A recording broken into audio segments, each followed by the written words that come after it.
All right, the recording has begun. Who would like to get us caught up on where we left off last time? It's worth 1 experience point. Oh, also, before we do that, I just want to remind anybody that had to leave early or whatever to make sure you get your experience points recorded from last night's session, as we had to end it rather abruptly. If you have not done that, make sure you do it. And then for a bonus experience point, who will do the retelling?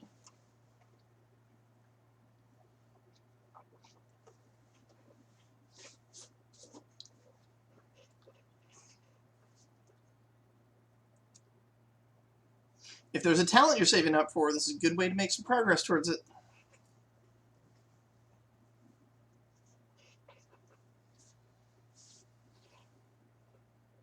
Oh, I'll go. I'm not sure if I remember everything, but so we ended up on the moon, and we did a bunch of hijinks around the moon. We hung out with the ambassador for Phil AC, who was apparently horrendously corrupt. I mostly just hung out. Everyone else was kind of randomly doing things, and our resident necromancer sent out a dead mouse they had in his pocket or something, which was weird. And went looking. We were looking for someone that I wasn't super sure about, but I think we found that person, and I like that person. So they came into the group. They seem to have agreed generally to work with us, and they don't seem to value monetary goods, which makes me like them even.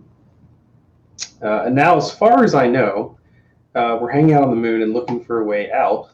Potentially, that might get us shortcut to wherever it is that we're going, which may or may not be Celebre. And there are a bunch of weird doors opened by dogs that we're not really clear about.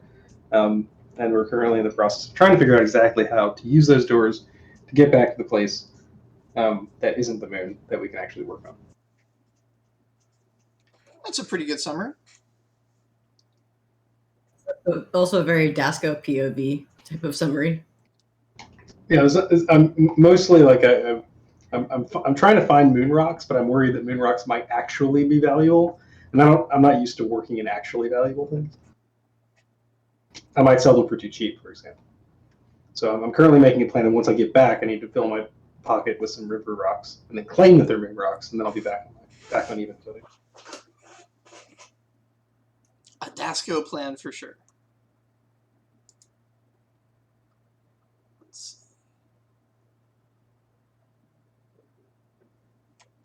Alrighty. Yeah, so that you guys are currently in the bar. I'm going to bring you up to speed on the most immediate things that are going on. So you currently are under the effects of 2 spells. One spell is one that's allowing you guys to communicate with each other. It's kind of like built-in walkie-talkies. As I understand it, the specifics of the spell was that it's a private chat, so that when you are using it to communicate, other people around you can't hear it.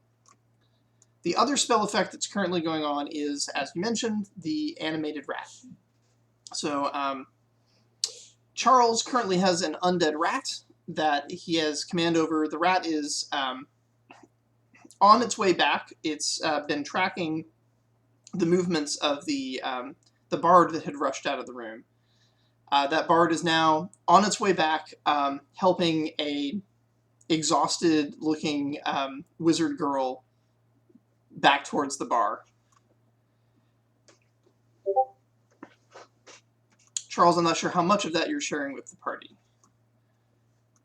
In the bar that you guys are gathered in, you're quite right about your fundamental issue. So at this point, you guys want to get to Celebre to begin executing the heist. Or maybe making plans for it, whatever it is you're going to be doing in Celebre. The issue is not so much leaving the moon. The issue is when you leave the moon, you might end up in a place in Celebre that is compromising to you.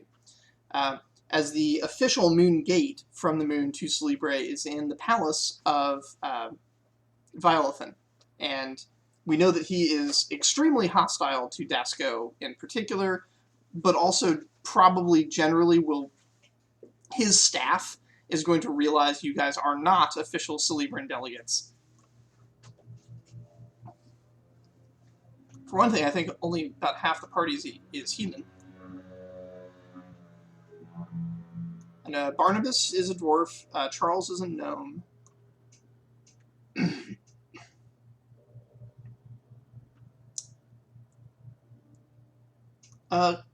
Troy, what is your character's species?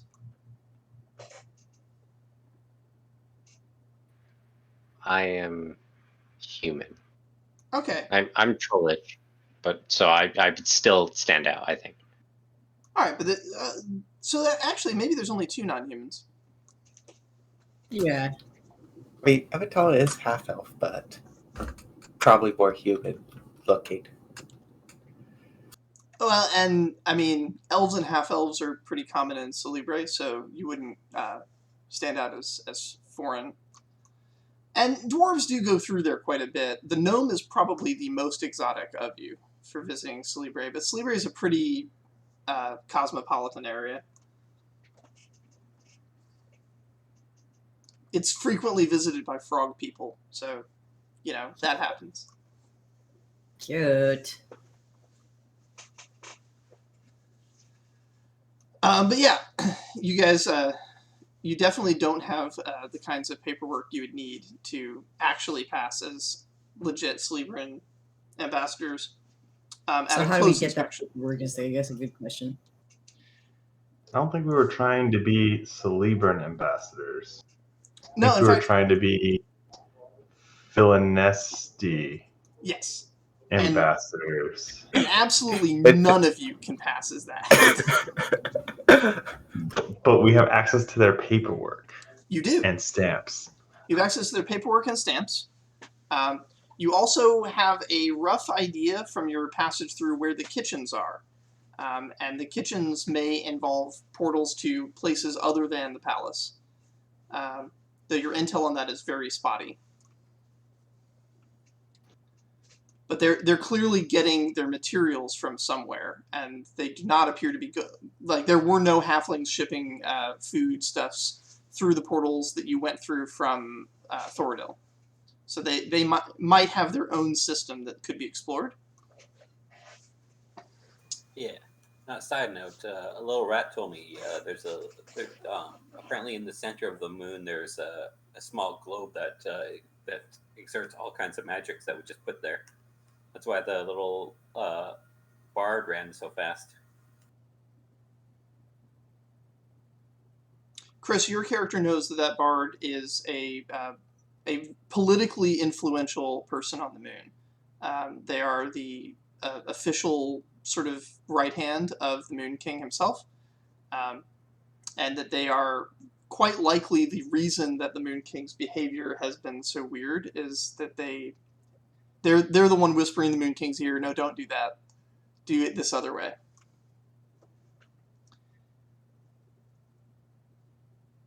Yeah, he was hanging out with some like weird looking skeleton in chains. That you would Wait, identify what? as the Moon King? That would be the Moon King, yeah. Oh, okay. He's not actually a skeleton. It's just like he doesn't. Well, a tull, but Well, he doesn't eat. He just uses magic to keep his body alive. He never really came to comprehend eating, and so the physical form he's wearing has had most of its muscle mass kind of just it's like atrophy, yeah. atrophy away. Yeah. So the body that he's possessing is technically still alive. It is, yes. Although it's not entirely clear that that's necessary.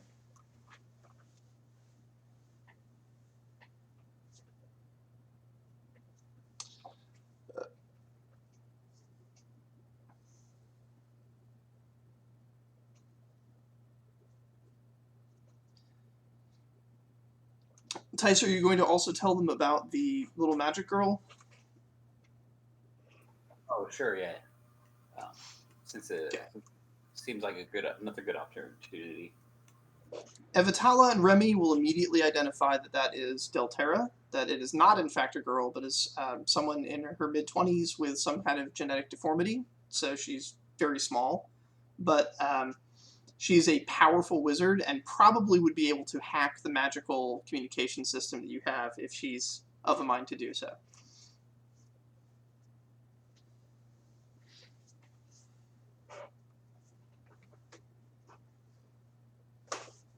On the other hand, she's also pretty influential in Celebre, and is well renowned for being able to teleport. So whether you want to panic and leave before she gets a chance to listen in on your conversations, or if you want to stay and try to converse with her to get access to Celebre, is up to you guys.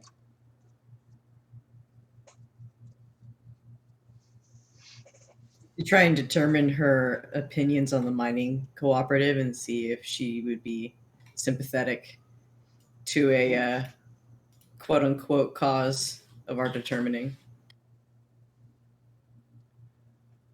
We can say we're freedom fighters. We're trying to liberate this money. She has been pretty consistently pro-Celebran in her actions. Celebre is, of course, a complicated mess of guilds and politics. The guild she's been most antagonistic to is, weirdly, the Guild of Applied Thaumaturgy. There was a famous lawsuit in which she basically won a huge settlement because they had been using magic that she had researched but had not been given credit for.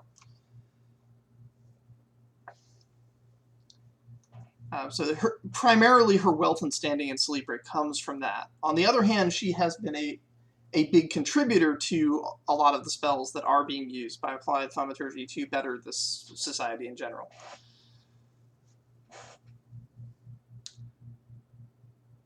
As far as the mining cooperative is concerned, you would probably have to make a connections check to figure out what her recent activities with them have been, if any.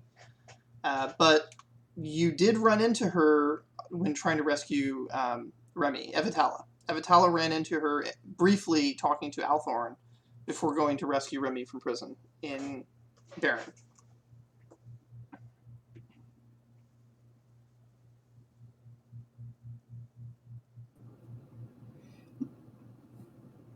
Maybe you could sweeten the deal with a research grant kind of a deal. Maybe your family. Sure. From what you know of her financial situation, you find it unlikely that large sums of money would be something that she would need.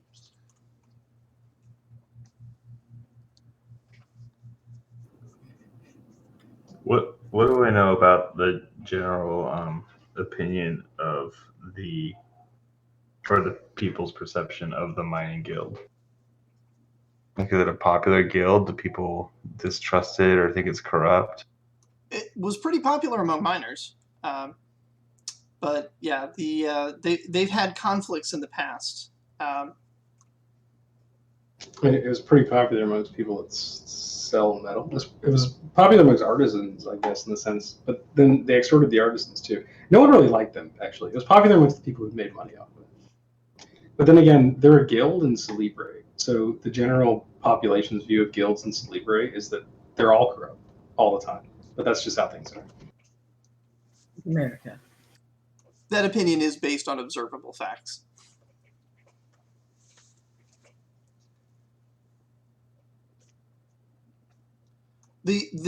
Probably the biggest conflict the mining cooperative is going to have when their caravan arrives in Celebre will be in the courts with the Rights and Properties Guild and the Thieves Guild, who are both going to try to claim that the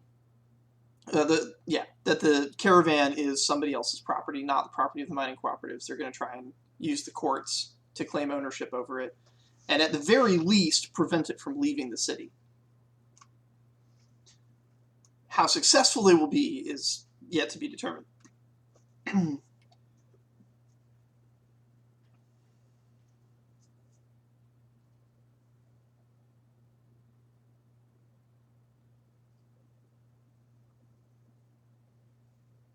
It's also unclear, like, who would be considered an impartial prosecutor for such a case, as pretty much everybody has sort of a vested interest in it.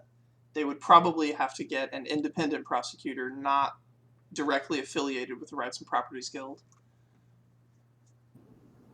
Cough, cough, Barnabas, cough, cough.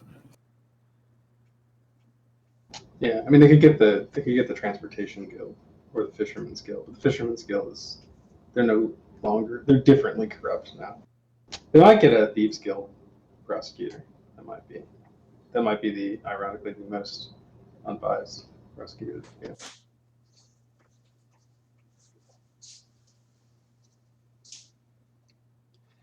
Well, it might appear unbiased from some perspectives, but the Thieves Guild is intending to steal from the caravan the tax percentage that is owed. So the mining cooperative is probably not going to accept. They're going to fight like hell to not have a Thieves Guild prosecutor.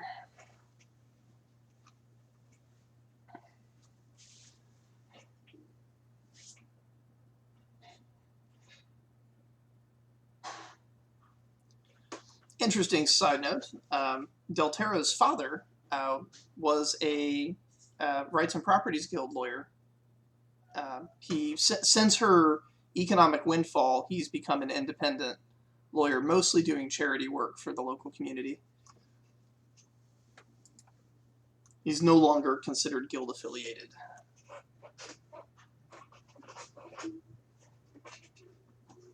He pays his dues, of course, so that he still has rights to enter the courthouse as a representative for the charity cases he defends. But yeah.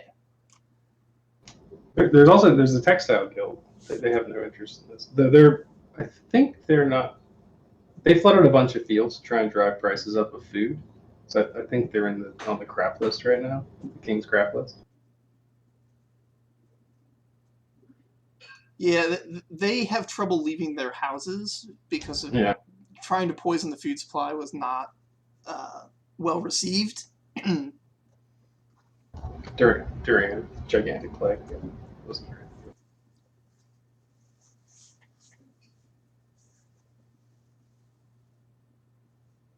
So we currently have several options to figure out exactly how to get to there. Then Yes, several options. The most immediate choice is whether to remain here to try to converse with Delterra when she gets back, or to bolt and preserve the integrity of your communication spell.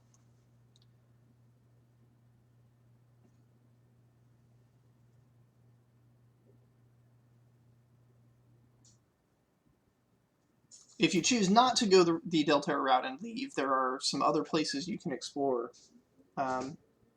You go back to the residence of the Philonacean representative and try to do something with the paperwork, or you can explore the kitchens and see if the halflings have an alternative transit route into Celebran markets. I like that option personally. Yeah, I kind of want to keep this Low-key. communications network. This It could be is a really super nice helpful. Having now cast the spell, you realize that a lot of the little toys that the drunken elf was showing you were exactly this spell made as an artifice item. He had basically little earrings that he artificed into being this spell. Will this work off of the moon? It will probably have to be recast, but yes.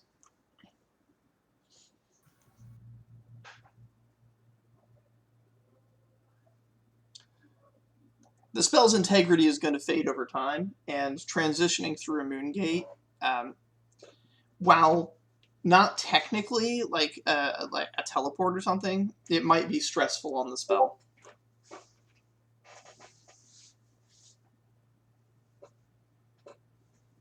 All right. Which is another way of saying you only cast it for one session, and we're gonna get to the end of that here. Can I do a connections check to see if I have a friend that works in the kitchen? Yes, you can.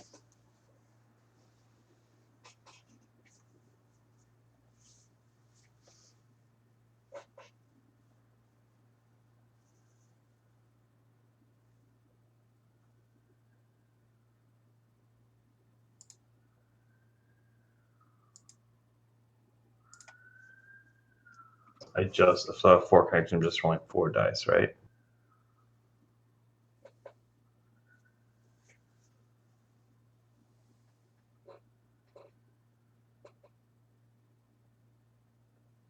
Unless you have any talents that alter rules like that.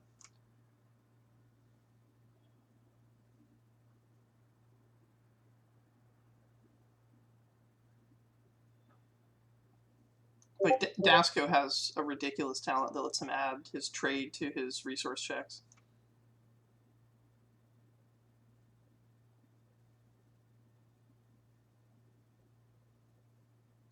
You know the name of somebody that works in the kitchen. You don't know them personally, they're not going to recognize you, but you have the name of a...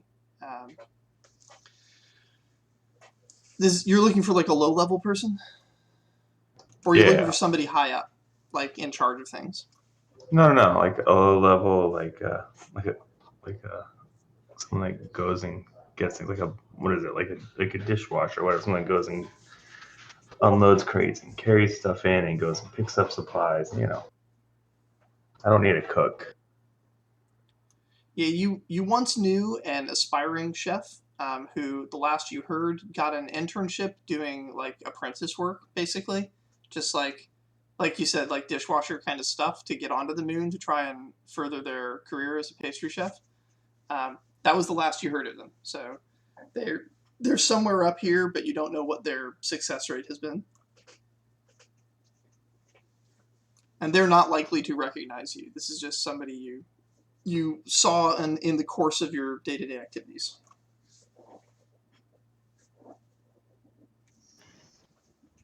Is there any way someone could maybe do a resources check to help buff that? Or I guess that might not apply because resources might not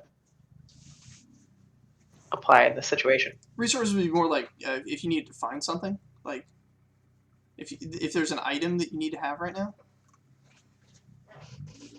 But information about a person is almost certainly a connections check. Cool. Unless, of course, it was your plan to do this all along, and back before you left, you had a particular necromancer interrogate a ghost.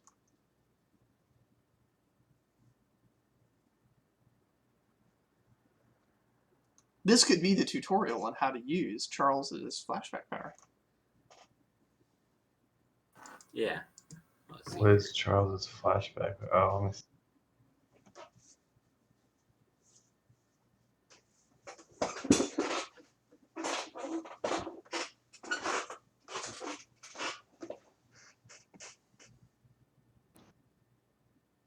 Charles is the demolitionist? No.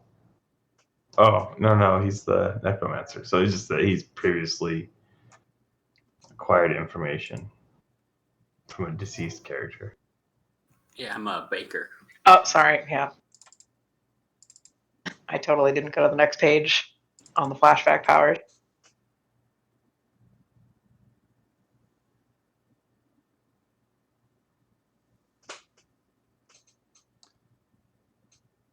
Whenever narrating the bypass of a challenge with secret information, such as knowing a password, lock combination, or a family member's dying words, to trigger a flashback scene in which the baker uses necromancy to acquire the needed information from a narratively reasonable ghost of a deceased character. If the ghost has an exceptional reason to object, such as trying to protect a beloved family member, or if you killed them, a roll can be required by the GM to force the information out of them, but no further tax is required.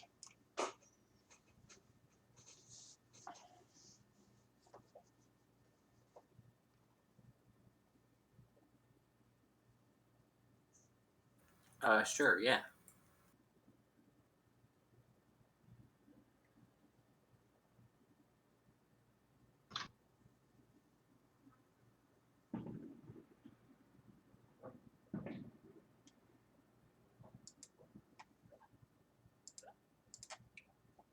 Who has to roll for this?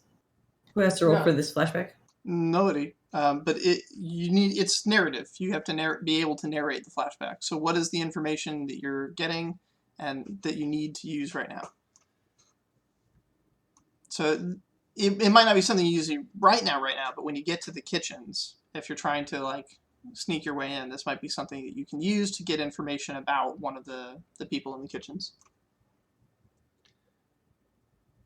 One of the really powerful things about the flashbacks is that a lot of times they either don't require a roll or the roll takes care of tax costs. Oh, yeah, my bad. I forgot about that. Yeah, I'm just taking a second to think of what kind of stuff I would get.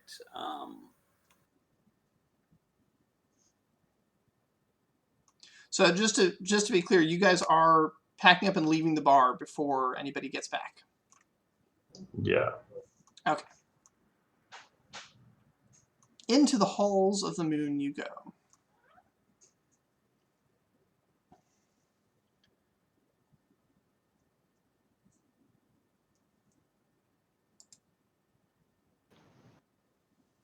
Maybe the ghost could be like, or I guess it's a ghost that the flashback power involves, right? Yeah. Yeah, or some other piece of information like a password or whatever. Yeah.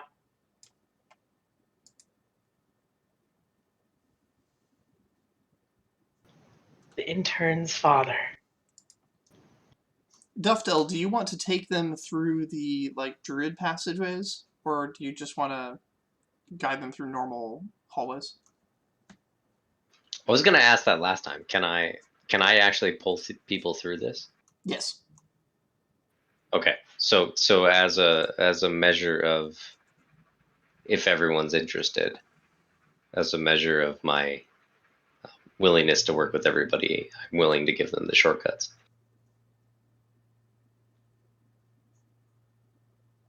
Okay. So you take them through the vines into the hidden grotto.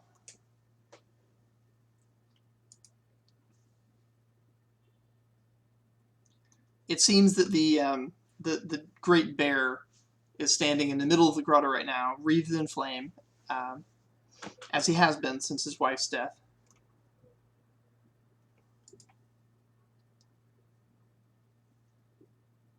Several druids are standing around the bear in meditation. Pretty much everyone here is a Somnite.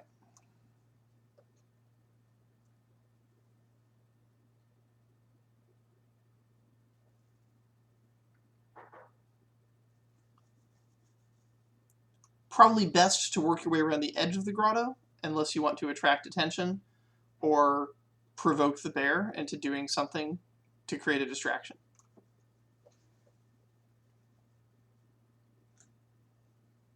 Though I think there may be a famous aphorism about not poking a bear. Yeah.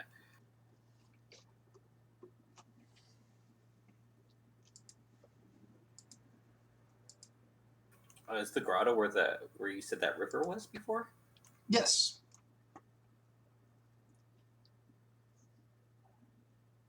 A river does flow through the grotto. The bear's little performance right now is on a small island in the middle of the river. Now, when I say river, we're not talking about something huge. Like you can just kind of physically jump over it to get onto the island. So we're not talking about like needing to swim or boats or anything. It's a pretty small, intimate little stream or brook, perhaps. It's a crick. Yep. Is that what they call it? Like a creek or? Yes. That's something strange to see on the moon, a river flowing through it.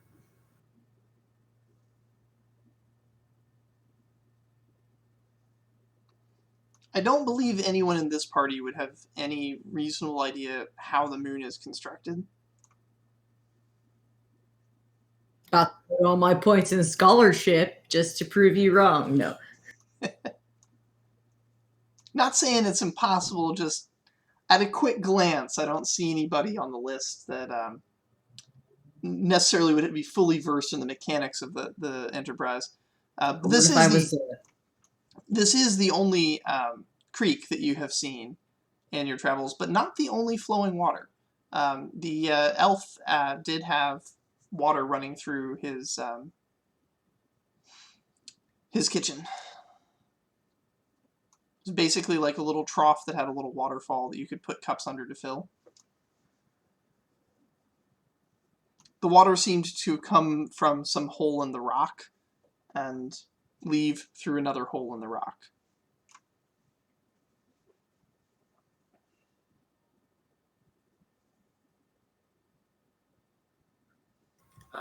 Is there fish coming through this one? You do see some fish and other like crustacean kind of critters.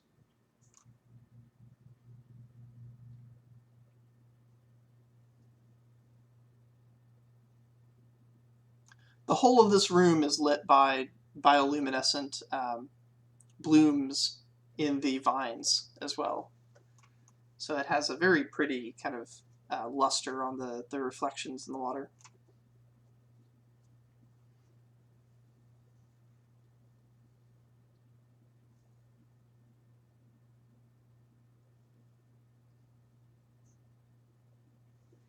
Okay.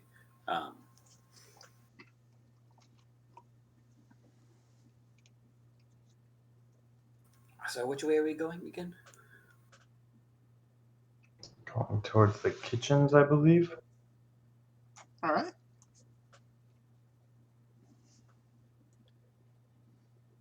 Skirting around the edge of the grotto, then, you make it to another cavern, and with a little bit of druidic magic, its vines part, and you emerge just outside the Great Kitchen. The Great Kitchen is a large grid, 10 cooking stations by 10 cooking stations wide. All these cooking stations are currently manned by mostly halflings, but a few non-halflings that are busy preparing things. Each one of them seems to have an assistant that they send out to get things from various cabinets and cupboards around the outside of the room. There's also tunnels that go out of the room, similar to the tunnel you guys are standing in, that lead into pantries full of various things.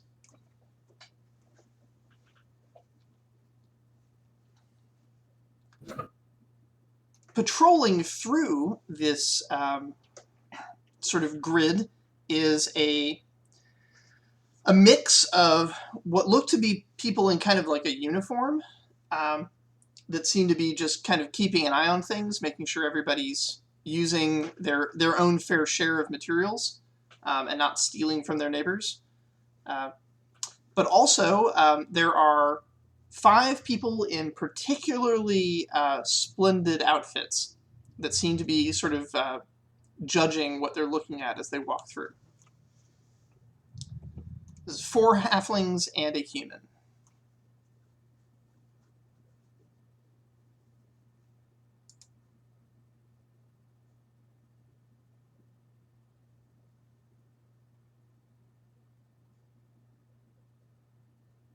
Last time you guys were here, you were kind of at the end of the process as the cakes were being judged. Now you're more at the beginning of a new cycle. Yeah. So I have a thought of exactly what the information could be. Started thinking about for the last little bit. Is got a flashback of me at one of at the grave of their grandmother. And I asked them what their what's it called, their mother's birthday, the person's mother / dead person's daughter's birthday is, and I find out the information so we can use that. Okay, and this would be for the person that Remy knows, right? Yes. Okay, so somewhere in the Middle Kingdoms you found their grandmother's grave, somewhere between, it must have been between Thordil and and the necromancer town. So somewhere along the road there.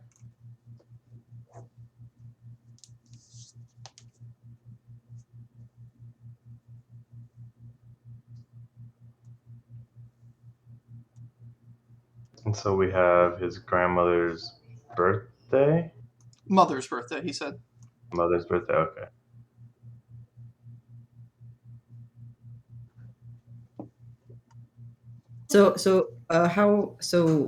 How are we going to use this information to get him to help us?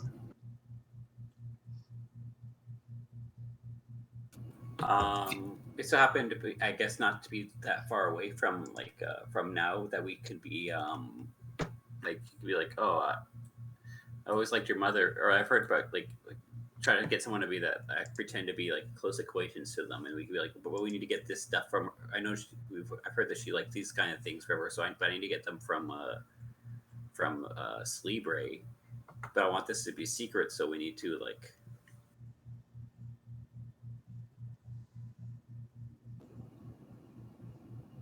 My thought was more from an intimidation factor where Rora goes up there to them and basically browbeats them by pretending to know everything about their life into helping us. So are we thinking we'll probably have to convince this person to help us since the connection might be kind of weak? Yeah. Yeah. Well, I was thinking we would just get some sort of message from this dead person to deliver to this person and befriend them, and then get them just to help us get back to Celebre because we don't have a way home. We just came to deliver a message.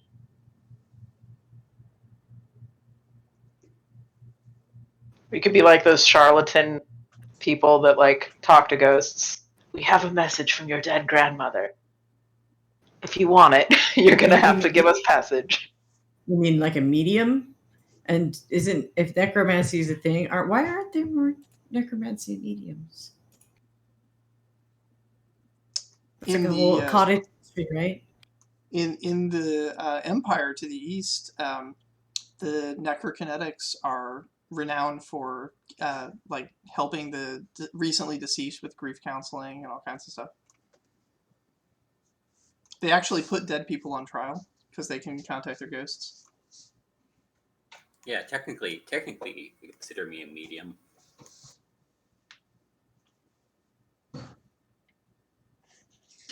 I'm a small medium at large.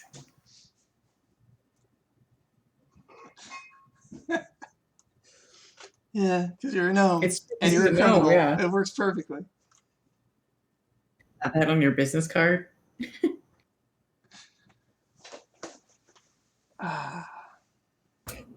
It's the line you throw there to buff up the resume.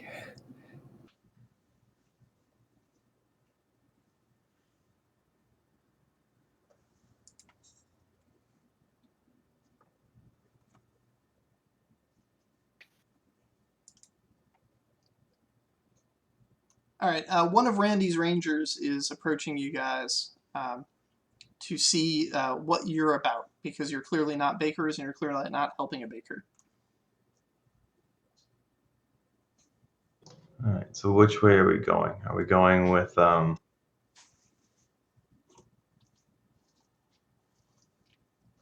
like Barnabas trying to sweet talk this person, or Rorik trying to beat this frighten this person? We don't. Well, I don't think we know where the person is, right? Someone else is approaching us? I'm gonna ask this guy where my buddy Bruce is. Okay, cool. I'll stand by for persuasion as needed. That's the extent of my plan.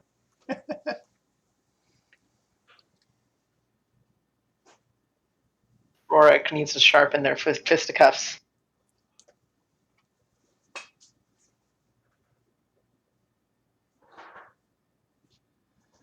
I'm ready. I hope it doesn't come to blows, though, because I don't want our cover to get blown while we're here. I just want things to go real chill. The halfling woman that approaches you is in what passes for a policeman's uniform on the moon. It's something Randy put together for his security measures. She is armed. She has weapons on her, and is only lightly armored, but has a very prominent hat that indicates that she's the law in these here parts, along with, the other dozen of her compatriots sifting through the room.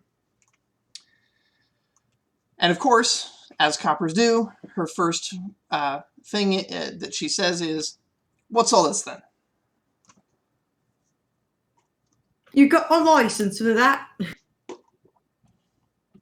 What are you lot doing here? We have to deliver a message to Bruce. To Bruce. Yeah, last we heard he was working up in these kitchens as an intern. Oh, he's working here. She kind of looks behind her. Sorry. Yeah, he's on duty right now. Shouldn't be interrupted. I can take the message to him if you like. It's a personal. It's of a personal nature. We need to deliver it directly to him. Right, but thing is, if I bring him out of the kitchens, then he won't be doing his job. And his chef is going to be right upset about that. So, no.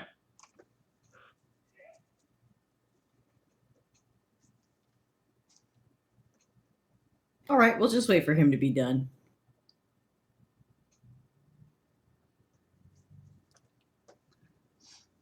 You're welcome What? to try some persuasion on this this halfling here.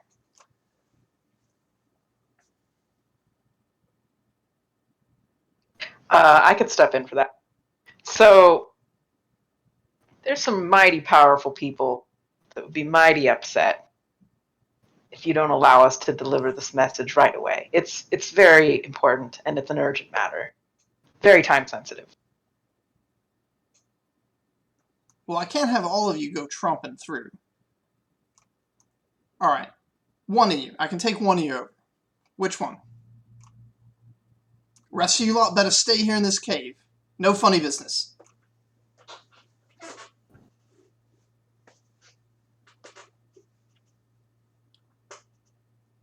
I suppose our medium, maybe? I don't know. Or Barnabas, you want to go sweet talk this person with the information from the medium? Yeah, that's a good idea. I can do that. Okay. Don't feel like starting a fight here is a good idea. There are literally 100 chefs in this room with the implements of cookery. Each of them has an apprentice, so that's 200, and then there's a squad of a dozen actual armed police officers. You are, you might say, outnumbered. But it smells amazing.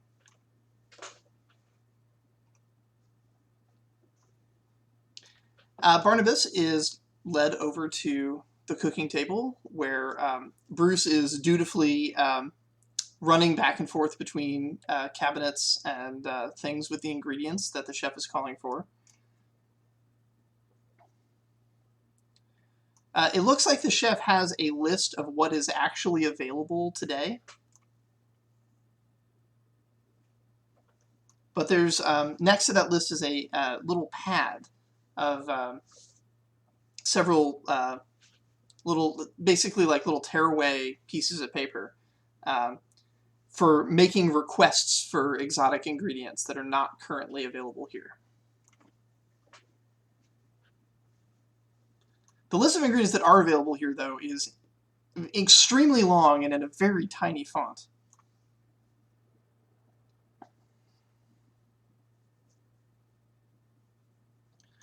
So Bruce comes back with a little glass dome with some plants inside of it, and a small key, and puts the dome down, touches the key to it, and magic dispels the dome and undoes the stasis effect.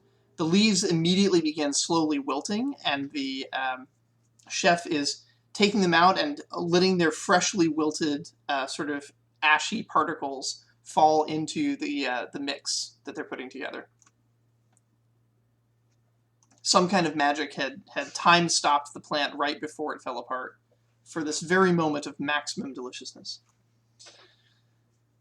Upon giving that to him, Bruce turns. Yeah, what's going on?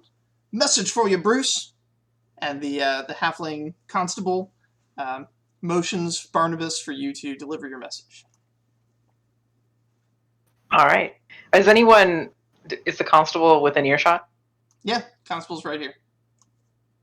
All right. Well, I'll step off to the corner, like out of earshot, and motion for Bruce to come over. And this is a private message. It takes the constable a second to realize that it's private, and then she steps off and, at a respectful distance, waits for you to finish, while staring into the air and whistling, but also like side-eyeing to make sure you're still there. Hi, Bruce. You don't know me, but I've come into some information that I think would be very valuable to you. In fact, one of my companions, they're not here right now, was able to have words with your grandmother that passed away.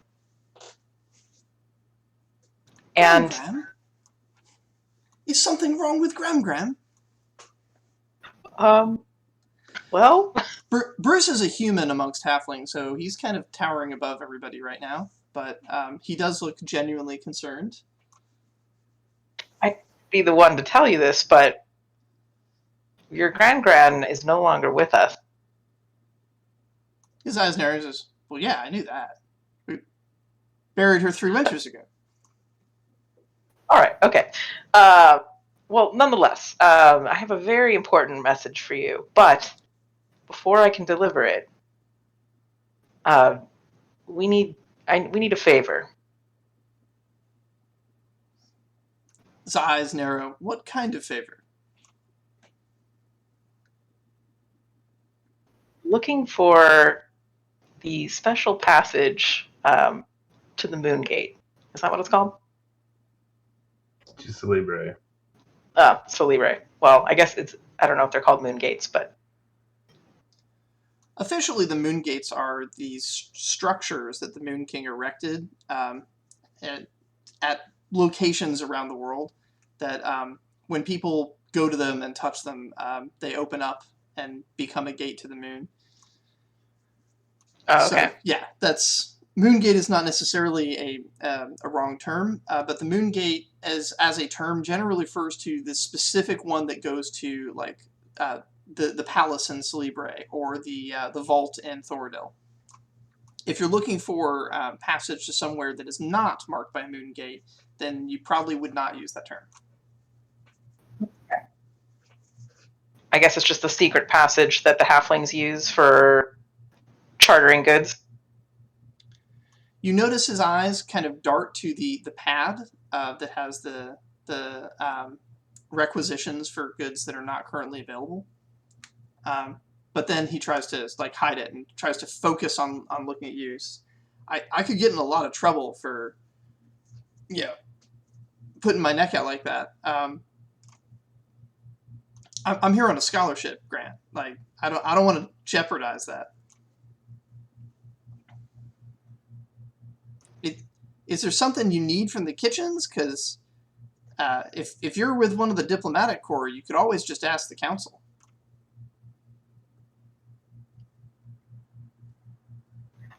We would never want to compromise your position, and I assure you, that won't happen. I mean, couldn't you just make an excuse, like you need to go get some ingredients maybe that you don't have for what you're working on? All right, go ahead and make a persuasion check. So you currently have information about his grandma, so that's going to give you some pips. That's 4 pips. The fact that the information is kind of trivial, it doesn't really matter here. You haven't told him yet, so he values it. 4 pips? 4 pips, yes.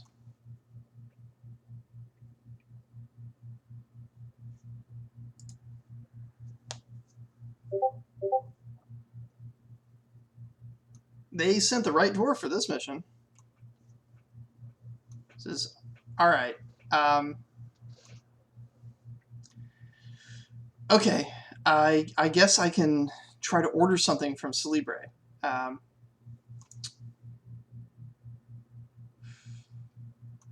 I can't leave my station for long. Let me go get a pad, and we'll come up with an order here. And so he goes back to his chef, waits for his chef to have an opportune moment where he needs something, and then he grabs one of the little pads for something not on the list of current ingredients, comes sort of motions you over to one of the caves and writes down an item on the pad.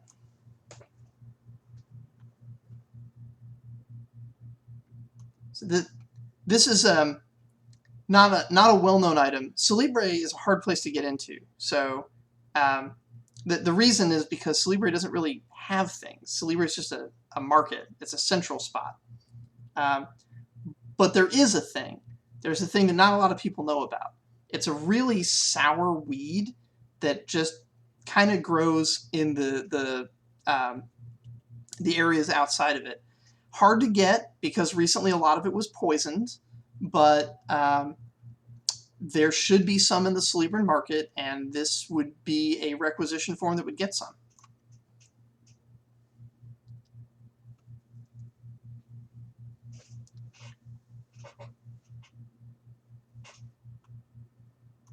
So, Excellent. Yeah, with that form filled out, you now have that document. He says, okay, now the next part's kind of tricky because you're going to need to go through there. And he points to the other side of the room where there is a sort of large decorative presentation area for the judging of the cakes. And on the other side of that is a door that is much bigger than the others. Looks like you could fit a cart through.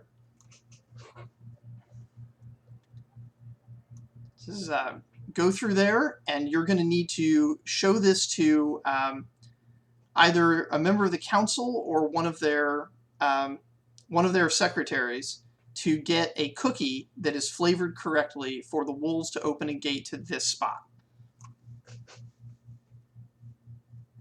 And so Will they know which flavor? They will. I have no idea. But this requisition form will get you there. Now, please tell me, what's wrong with Gram Gram? Gram Gram is doing great, but she just wanted to remind you that today is your mother's birthday. Startled look in his eyes. I need to send her a present. And he gives you a few gold coins. Says, could you, when you get to the city, could you buy her flowers and have her sent to this address? And he jots down her address. Sure. Side quest accepted. Dude, he must be sweating bullets. He's like, oh shit. Yeah, you never forget your mother's birthday. That's like death penalty. I'm sure she's just so proud that he's making something of himself right now.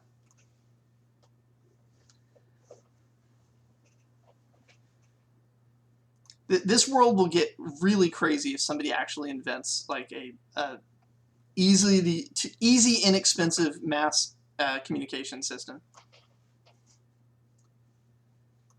Right now, they actually have to write letters. Wizards don't so much, but yeah, the common folk. All right, so Bruce mission accomplished, and you didn't cause a ruckus, which is good.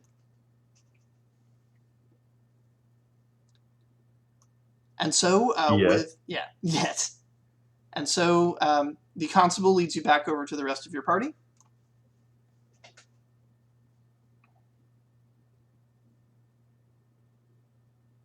All right. So, I know where we need to go. And I'm going to assume it's going to be difficult for us all to get back there with... If you The go fact that- through the room, it'll probably there's not a lot of space, and like people are kind of moving around doing stuff, getting their cakes ready. Patience might be one way to do it. Wait till the cake ceremony. It'll be easier to cross then, as people will be standing still. Or you do have a druid. Take the long, short way around if you want. Yeah, you could maybe druid portal to using the vines, or also you could just phase them right through the stone.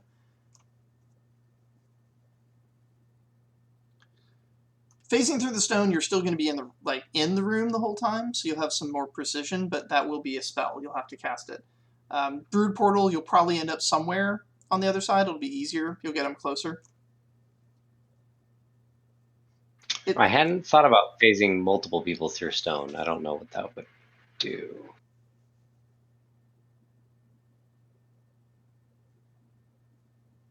Yeah, I don't know either.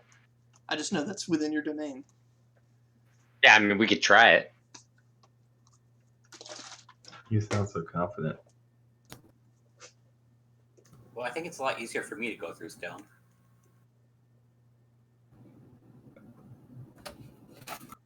There's less of you to go through it. Yeah.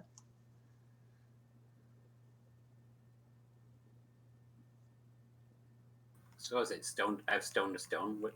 I actually have to figure out what that actually means. You're just more attuned to stone. But yeah, I mean, I can try to expand meld the stone out to multiple people. I don't know how I would adapt it, considering it's.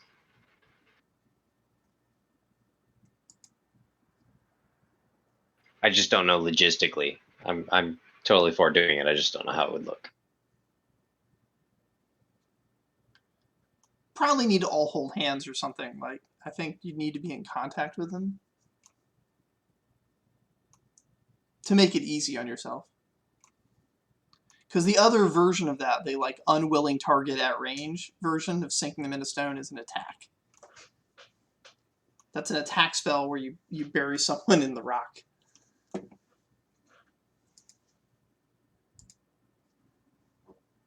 It's considered impolite.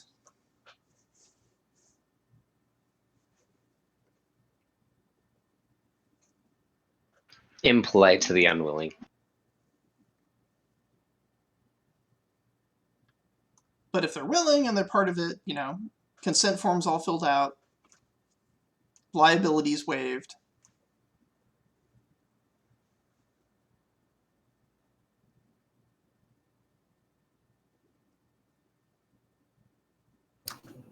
This is definitely going to end up with Rurik like stuck at the wall. Why me? Big. Or you could just take the free druid portal and probably have to like talk to somebody on the other side. Yeah, let's do that. It feels like there's a good option here and a fun option. Yeah, because I had like a random idea, but I'm not sure exactly how it would work. Is to like have like a veil of death over us that would make us like invisible to the living, like sort of a pseudo invisibility if we wanted to. But I don't actually know how that would work.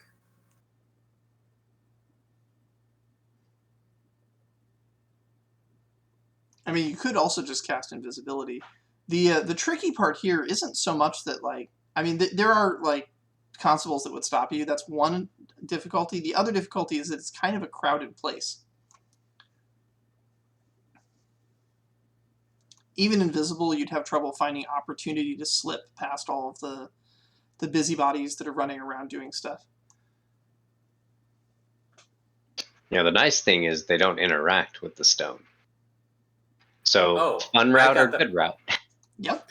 I got a distraction. The gnome is going to slowly he's going to open his little backpack and he's going to let the rat go loose in the kitchen. That dead rat's gonna die again. like away from where we're going. I'm going to make it go towards like the other area so that everyone has to take focused attention, like like especially near the cakes, wherever. Your mastermind may have just revealed to you exactly what the consequence of this is going to be. That's why Remy's the engineer. Okay, if you want to let your rat loose, that is totally a thing you can do. Where are you going to direct it? I'm going to be directing it into away from where we're trying to head to, but like close enough to the cakes that like people might have to actually like the cake area that they might have to actually stop and like see if that's the only rat or stuff. Well, the whole place is the cake area. This is a 10 by 10. When I say 10 by 10, I mean there are 10 cooking stations by 10 cooking stations in a grid. This room is 100 cooking stations here. There are 100 cooking stations filling this giant cavern. It's like a gift recipes content. All right. I'm letting it run in the spot where we're trying to not like on the other side of the kitchen, so that we can like skirt around the kitchen to possibly. Okay. People will be too distracted with the rat.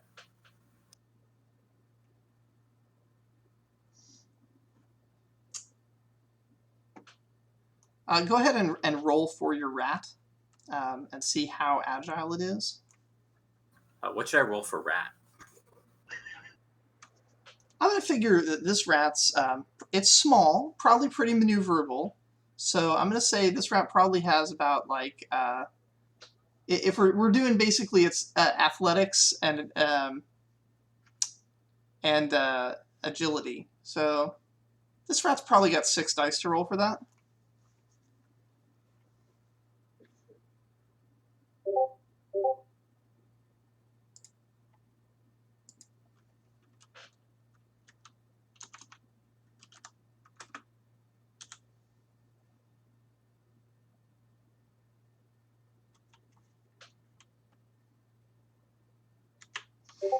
And that's the constable's roll. So the rat manages to make at about 2 successes. Manages to get about halfway across the kitchen before a constable's boot comes down onto it.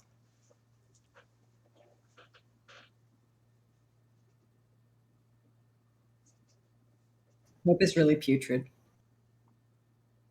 And it's undead, so this is not stopping it. It's just injuring it.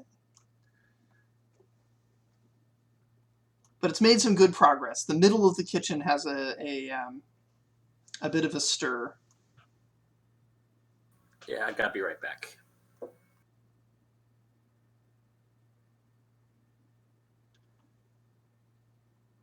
So next then would just be our attempt to try to utilize the distraction, yeah? Yep.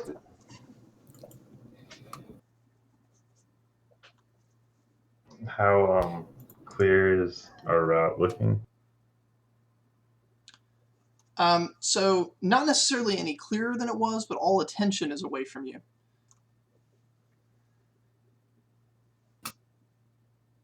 Right now, all people see is there's some kind of a scuffle, and the constables are focusing their attention on something.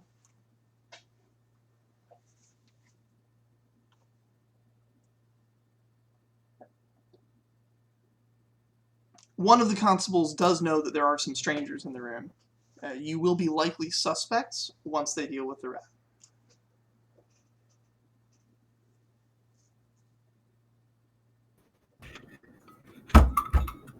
Could I, in theory, make it so like I create many duplicate illusions of the rat right off in all different directions, so it looks like there's a whole bunch of rats? Yes. All right, I'd like to try that.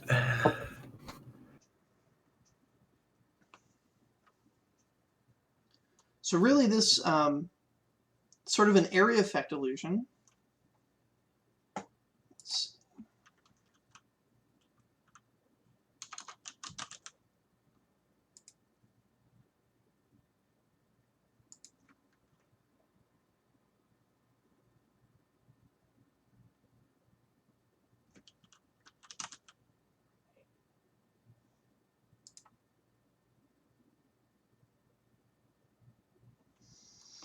Let's see.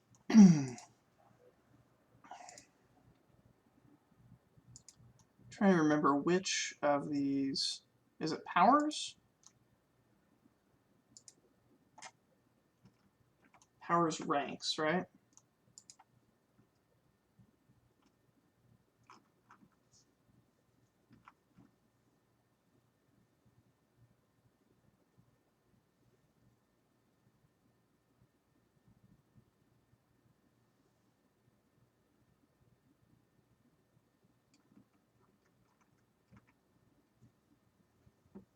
All right, so this is going to last, what, for like one turn or two? Like, is this just a brief illusion?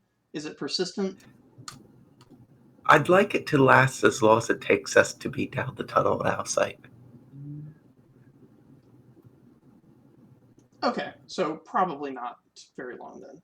There's a short duration. It is ranged. Kind of thrown. The rat's still pretty close.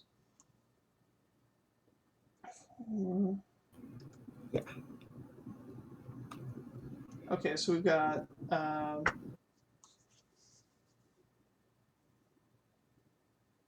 right, so I'm coming up with a total of +8 to it so far.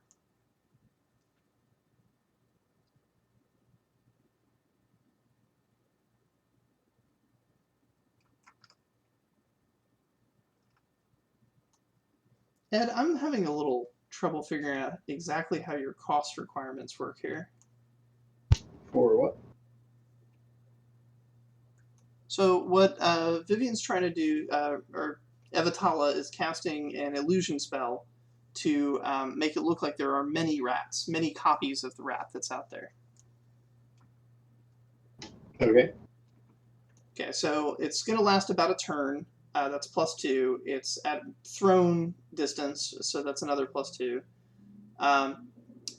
Its area is, there's going to be a group of them, so several little rats are going to appear. So that'd be +4. So we're +8.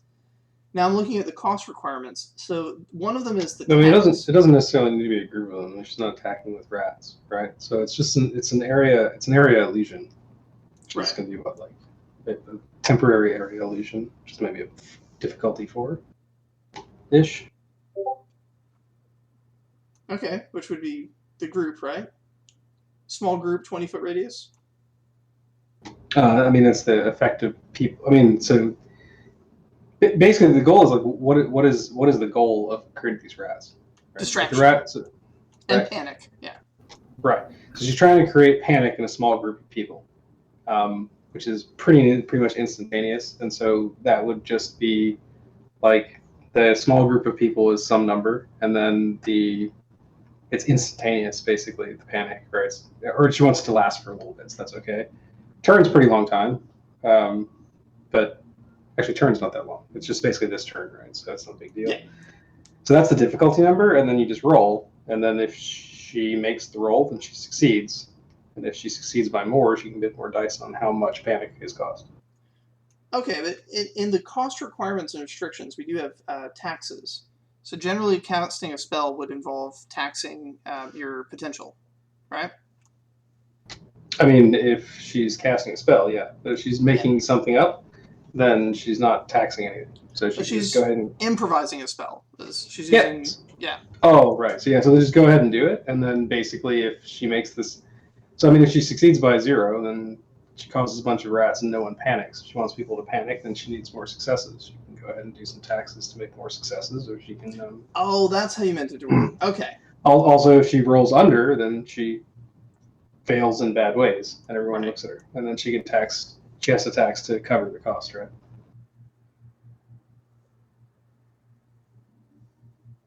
Okay. If it's a fixed spell, then the tax effect is already fixed, and so it has a cost that's fixed. But if it's an improvised This spell, is improvised casting with the and the improvisation halves the difficulty. So since it would be a difficulty 4, it's now a difficulty, or so it would be a difficulty 8. It's now a difficulty 4. Is that how that works?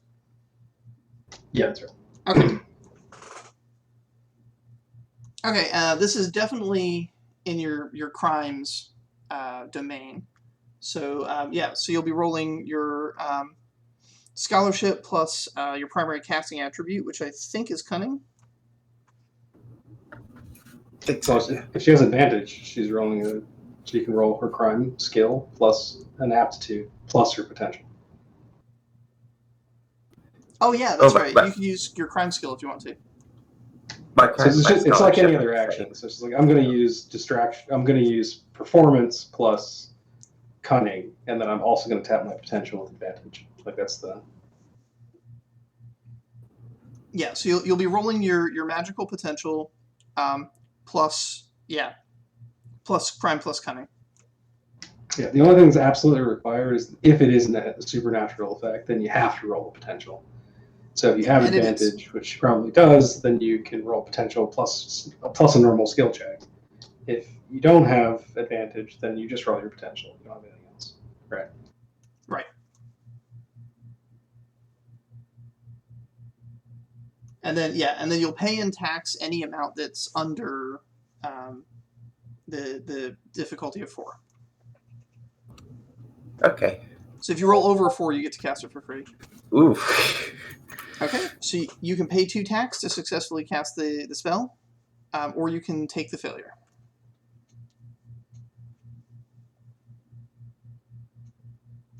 The 2 tax would go to your potential. Yeah. I also have a talent contingency that I could tax 1 leadership and narrate how I anticipate the situation and make a new test for something different. Okay. I think I'm going to do that actually. So at this point, I am just going to freak out that there's a rat. Like, oh my god, a rat! And just like screaming in terror. Okay. Riling up the crowd then. Yeah. So An attempt was spent to cast an illusion spell using the rat. That attempt started to go off the rails, and the decision was made to just make the best of it by panic. yeah. Have we done this before? Didn't this work? Didn't we do this exact shit in the casino? With a box of dowel rods, yes. What a signature move now. If it ain't broke. The panic and the word that there's a rat begins spreading across the room from table to table. First somebody says, "Did somebody say rat?" And then somebody else hears that and says, "Did somebody say rat?" And then somebody else hears that and says, "Did somebody say rat?" This wave of rat panic begins to spread. Yeah, pretty much no one's paying attention to you guys at this point. Yeah. While many of the bakers are trying to futilely cover or protect their delicious baked goods from ratness, the constables are converging on the rat itself. All right. Well, no time like the present.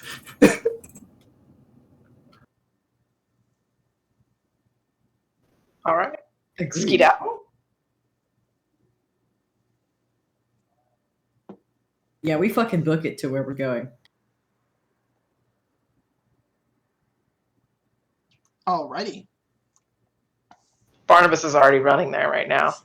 Dashing along the side of the wall, you guys make your way across to the presentation podium for the cake judging, and behind it is the big doorway that leads to rooms beyond.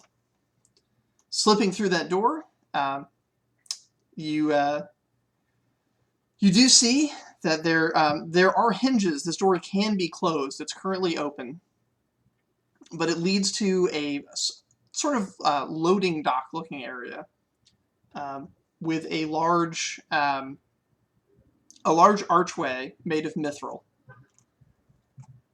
Those of you in the criminal persuasion, which is all of you, realize that the value of this archway is pretty high. You have no idea how you would ever like disassemble it and take it with you, but it's pretty expensive. Not as valuable as what you're currently going after, though. But it's a pretty expensive archway. What is it made of? Mithril. Notes down for later. The archway is currently guarded by 2 wolves that are kind of curled up asleep, just in front of it, not really paying much attention to you. And as you enter, the doors start to creak closed, and standing behind one of them is a man. A human, in fact. In a very, very fancy outfit. Jackie, would you like to cameo as your character here? This is Elwyn, right? It is Elwyn. Elwyn was part of a criminal group and could smell a good scam happening right away. Elwyn currently, though, is a member of the Chef's Council. But, yeah. Remy, you have a very good chance of knowing who Elwyn is. I would say you only need like 1 success on a connections test to know Elwyn.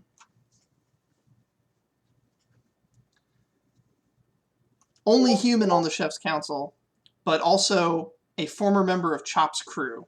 And so you are aware of something that probably no one else on the moon is, which is that Elwyn was the member of Chop's crew that decoded the cookie recipes and was able to get the wolves to take them to where the mithril was stored for their famous heist.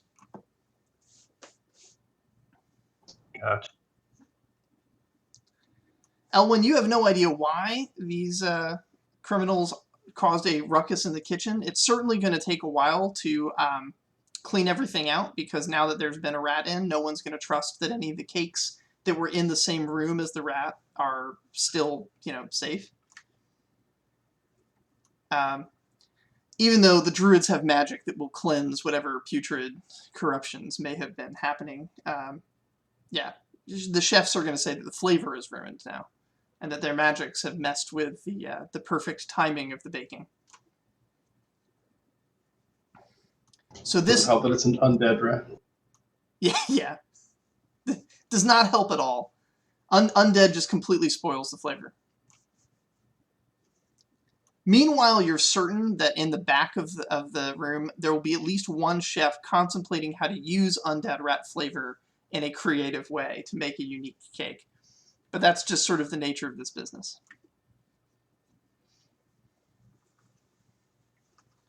In the meantime, you have these guys alone, so you can try and figure out what's going on. You don't have to turn them in. You could. I mean, you are a former criminal yourself. Yeah. And I'm basically in the area where it's like requisitioning supplies, right? Yeah. You're in an area where these wolves are here to, if you feed them the right cookie, they'll open this portal to pretty much any marketplace in the world. Places that the normal diplomatic portals don't go. Hidden back rooms to places where rare spices are sold. This is the halflings' secret transportation system here. And I'll just look at them and say, well, other people who have a discerning taste for fine ingredients, I suppose.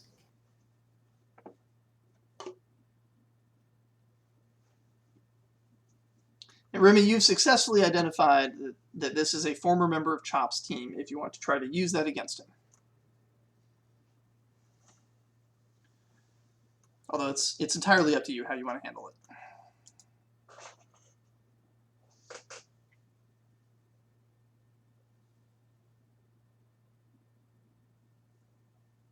Name's Elwyn, right? I'm asking. Yep. Okay.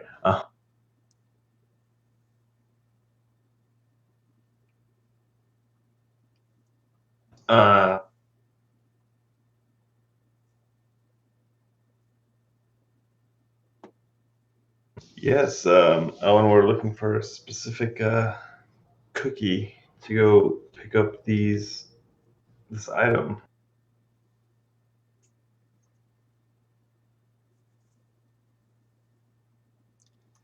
If Remy's handing Elwyn the slip of paper, Elwyn, you'll see that the item that's written down here,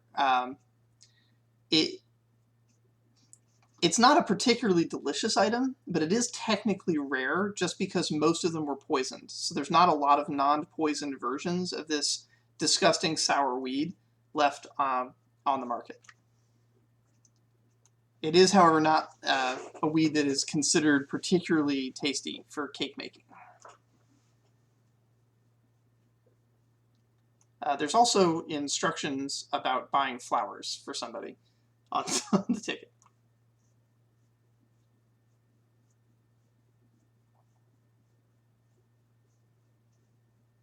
This is certainly an interesting ingredient. So what are you really after? Just gotta deliver some flowers and pick up this plant.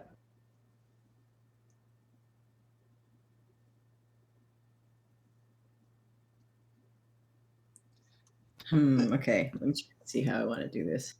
Anyone else might be intimidated by the fact that they're facing off against 7 people by themselves, but Elwyn is Faithema.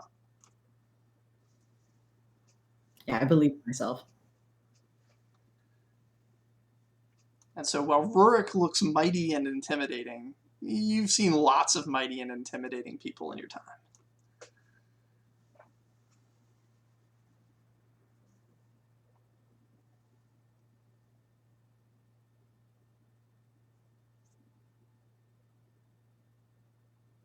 Do I roll from Elwyn's character sheet if I'm trying to do something? Yeah, if you'd like Elwyn to try and do something, go ahead.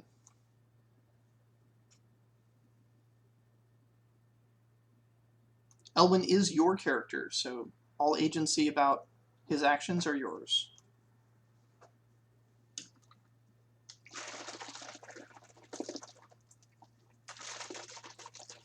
I forgot I had epic catch on him. That's hilarious.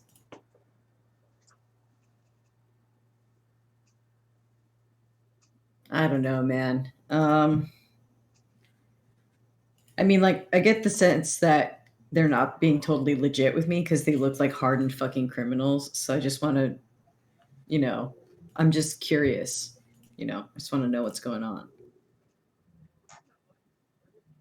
Because it's certainly not just delivering flowers and getting disgusting sour weed for cakes.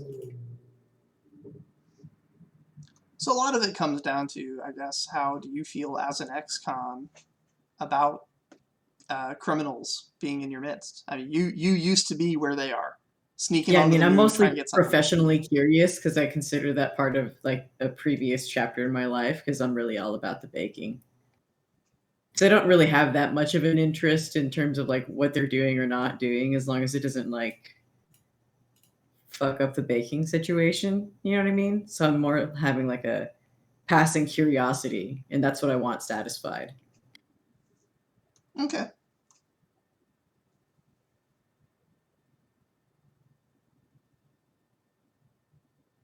How do you want to express that to the this group of 7 miscreants in front of you?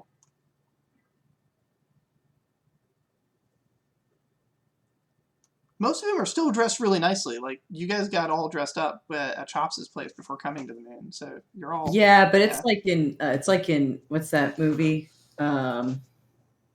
Inglourious Bastards. It's like a bunch of fucking Americans saying "Buongiorno" in suits and shit. Like, really fucking obvious to me. Yeah. That you guys are not fancy diplomats. I'm not. I don't look any different than I normally do. Yeah. One of them straight up an anti-civilization druid, so yeah. So I mean, I guess didn't change the my column clothes. might pass, but out of the context. you're surrounded by like people who are like bristling with criminal intent. You know what I mean? I mean, I'm just basically gonna say like, listen, I'm gonna keep it real casual. I can see you're enterprising individuals like I used to be. I have no real interest in stopping you, but I can make it easier for you if you'd indulge my curiosity.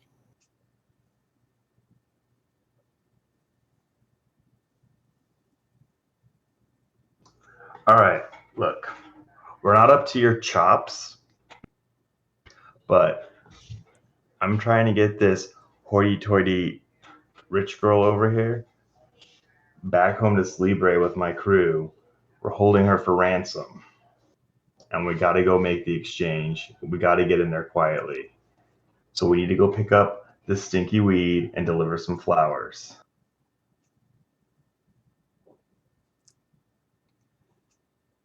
The insertion of Chops' name into that sentence was flawless. I look over at Evatala, who up until the moment they said that she was a hostage looked totally comfortable, and now is trying to look uncomfortable, I would assume. I mean, if Rorik wants to, be a little heavy-handed with Avatalia. That's hot. Avatar is going to do her best to stage cry. So one of the members went from looking like she's in charge and is issuing commands to the rest to immediately sobbing. That's Can I actually roll for this? Just absolutely. yeah. I imagine this is performance plus empathy.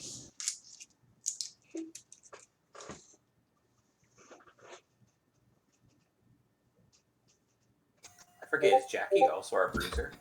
That's 5 successes. Holy shit! Including 4 deaths.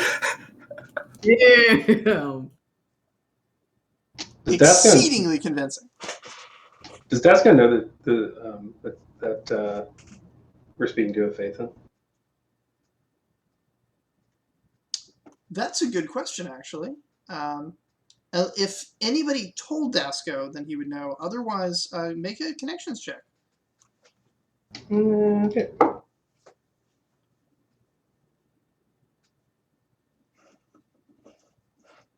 Would a Phaethonok just not exude that they're a Phaethonok? It really depends. I mean, if they're from the east, like from, it's not really an empire, from the swath of territory that the Phaethon kind of generally hail from, then it might be somewhat obvious. But Phaethon are just kind of all over the place. It's not really a heritage so much as it's like a philosophy. So Yeah, so I think I've been tainted by my vision of Gunther and Wuthar. That is just, there needs to be that vividness constantly.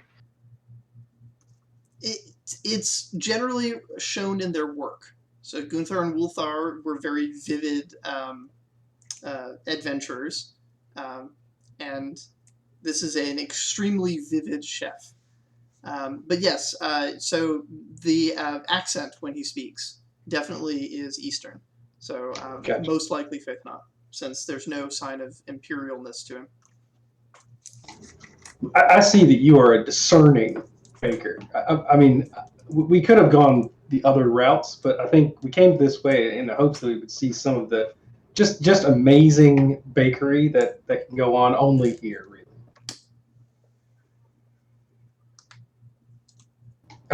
My intention is just to flatter the hell out of her, or him, and just kind of yeah. But Gasco likes dealing with Faith. Jackie, you get some serious flattery coming your way. Sorry, what? Do you want to make him roll for it to see just how flattering he is? Sure, why not? I'm sure you have all kinds of dice for that, so go for it.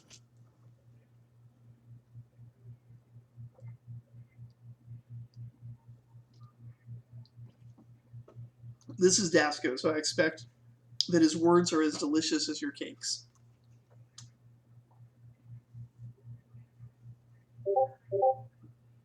Oh my God goodness!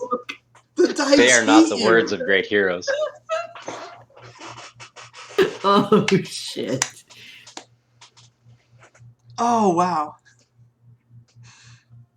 I assume so. Yeah, I'm assuming that your mastery is in something other than baking. That's my mistake. I mean, it is, but You must organize these people really well. yeah, no. So from my understanding, you're like trying to convince me that you're interested in my work, and you completely misread like what I do. Yeah, that's correct. Oh, cool. I But I mean, it sounds like in good faith. I'm struggle interested to in the not air. be. I struggle to not be offended, and then clear my throat. Actually, what's his position again? He's like a evaluator guy of some type. Yeah, he's a member of what they call the Chef's Council. Your basic role is to evaluate whether or not cakes are good enough to be given to the Moon King. Yeah, so I take him aside and say, like, actually, this is what I do. I ensure with my incredibly refined palate the quality of these cakes that are crucial to the diplomatic proceedings of various countries and the moon. Oh, I see. I meant no offense. I'm just so overwhelmed by this whole place. Good recovery. There is a small baking station here for making wolf cookies if you wanted to flex your talents. Or, alternatively, make them the cookie that will take them where they need to go. Yeah, so like maybe they can say like, oh, really, your palate is that good? Like, we heard you cracked the code for like the wolf cookies. Like, could you go to name several places? That could be a good. I'm just handing you some info, guys. Yeah, that'd be awesome. I'm not going to do that because my brain is currently working through all of the stuff in my pockets and inventory to see that if there's something that I can try and sell. The rest of the party is fully aware of this. You see the facial expression I get when I'm about to scam somebody. Evatal is still just bawling and doesn't know if she should stop or not. Yeah, do we I ever like get a the image of response that, to of like you pausing and you're crying to just like look around, check to see if you've still been doing anything, going back to it. Dice roll so good that you can't actually come out of your performance. I mean, like we could make it so that like I like Rora shakes her a bit and like quiet now, and just we like play it off like she like can sniffle quietly. You know what I mean?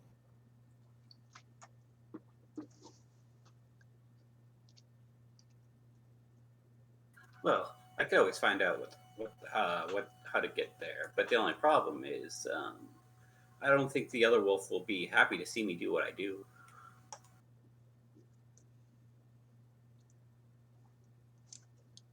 Wait, so did we ever get a response to Evatalia crying and our I didn't. admission to our job? I think my thought was that I didn't really buy it because unless we do some storytelling to explain how she seemed like super chill 1 second, and then like just like broke down. But she rolled really well, so She rolled to be really fair, well, I could so- believe it. Yeah, I could believe. I'll say with that a roll that high, I do believe that she's under duress, and I'll say, oh, all right. Well, I have a sympathetic heart, my dear. I'll try and help ensure your safe passage.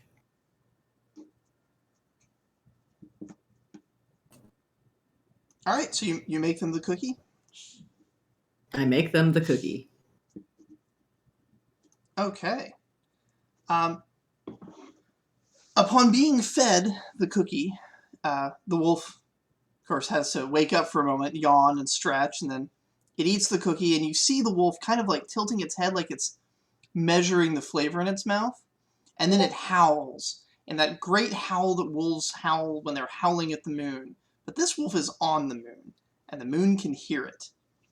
The great mithril arch begins changing size and shape, shifting and fluctuating to adjust to the shape of what, if it wasn't made of mithril, would look like just any door you'd see in a tavern. And then the space within the arch, the emptiness in the door, tears away like the fabric of reality has been shredded, threads of it disappearing into an empty black void, and another piece of woven fabric looking like a tavern kind of folds itself from the side and begins stitching itself into the reality around the door. Upon its completion, there is a portal that you can step through into an empty space in a tavern.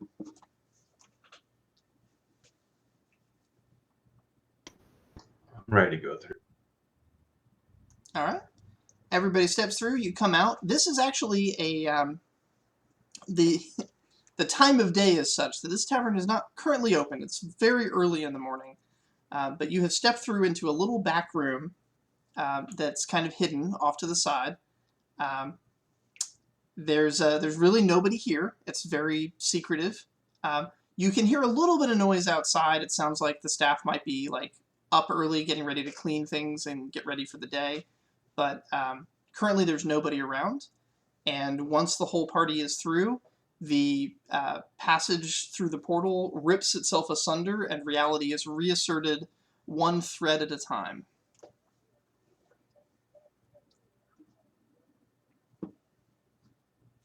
Welcome to Celebre. The particular tavern you are kind of stepping out of is near a market, and yeah, you're in the town of Celebre on what I believe is, are we one day before? When did you get to the moon? You got to the moon day 17, so yeah, you would have spent day 18 on the moon. So this is probably the morning of when the shipment will arrive.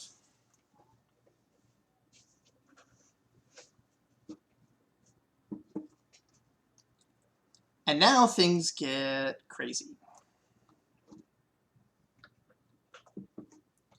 Do you guys have a plan for how you want to try to steal, redirect, or otherwise manipulate this shipment?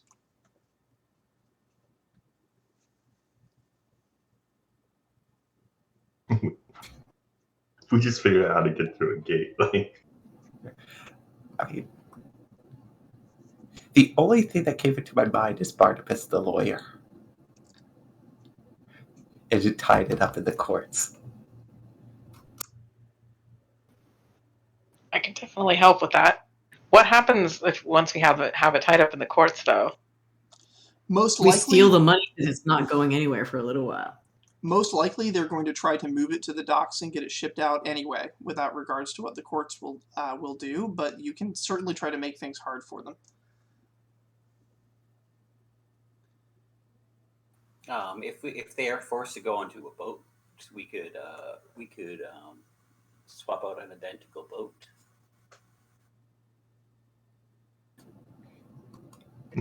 Tasco, can you acquire a boat?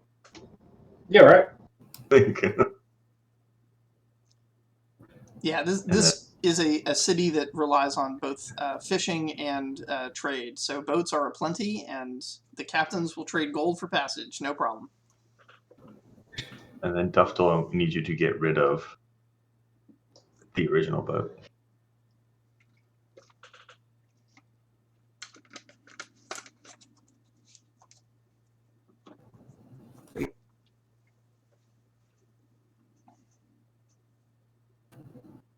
I'm assuming that this treasure wouldn't all just fit on one boat, though. No, it will not. Accurate. Yeah, okay. It's going to need a small fleet. Yeah, how many boats?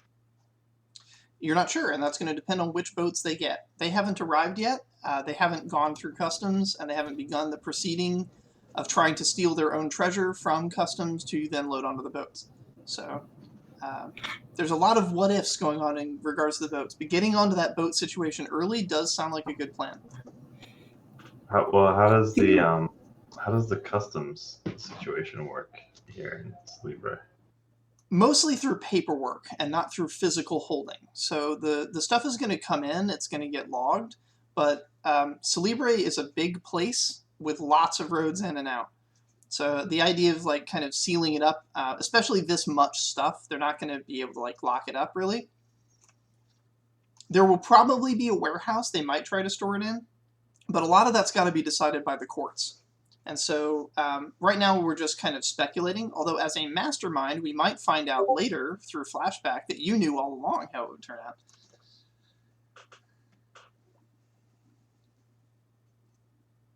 For now, though, it is considered an unknown. When it arrives, though, it will be arriving through the northern roads, so probably along the main road. It's going to get checked by the Crimson Guard to make sure that it's not a hostile thing. It's probably going to get double checked by mages, making sure nothing is plague-ridden. And immediately the process of trying to sue them to take possession of or lock up or other isolate the carts is gonna happen.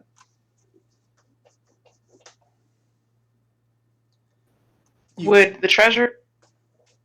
Sorry, go ahead. I was just going to ask if it would fit in like a bag of holding.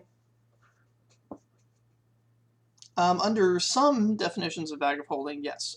Any definition which has a limit to the bag of holding, we'd have to check what that limit is. But if the bag of holding is unlimited space, then yes. It might take a few days for you to load everything through the opening into the bag.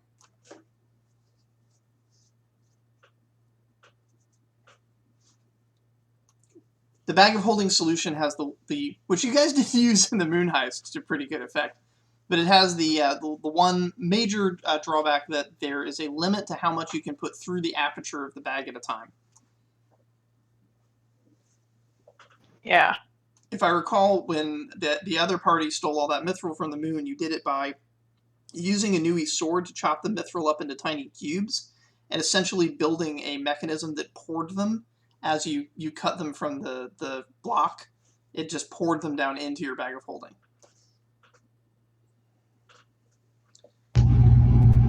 Dasko looks around and says, well, if we try and steal it, then people are going to know that we stole it, or somebody stole it. We should probably figure out who's going to steal it, he says, like with his finger quote. So that party should not be us. We could get a boat and then just like sail it on out of here. But if there's a place that it's going to, we might as well just have people that are going to steal it anyway. Just steal it and take it to where we want it to go. A lot easier to buy a navigator than it is to buy a boat. Your expectation is that they're going to try to ship it to Corlanth, where they can store it tax-free. In order to do that, they're going to need to load it onto a boat and sail it past Half-Elven. There's pretty much no way getting around Half-Elven, and because of the way... So, I don't know if you guys have looked at the map of where Celebre is. Celebre is in this sort of inland... what's the term for that? The ocean goes very far inland in this area, almost like a river, but it doesn't flow. It is ocean. And it comes to this sort of open, almost like a giant lake, but again, it's the ocean. But the... It's very Chesapeake Bay Lake. Yeah, it's a huge bay. The exit of this bay is so far away that it's another city. But that city is Half-Elven, and that city does completely control that exit. Now, officially, Half-Elven is kind of under Celebran jurisdiction, but unofficially it has been home to many ne'er-do-wells and has quite a thriving gambling industry.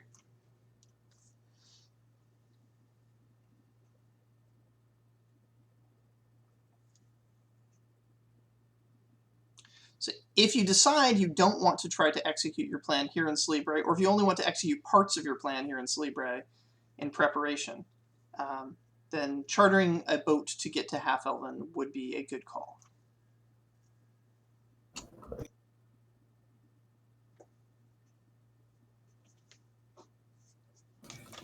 The one issue I have with doing it in Celebre is that two of us, Dasko and myself, are somewhat recognizable. So if any little thing slipped up, we would immediately be called out.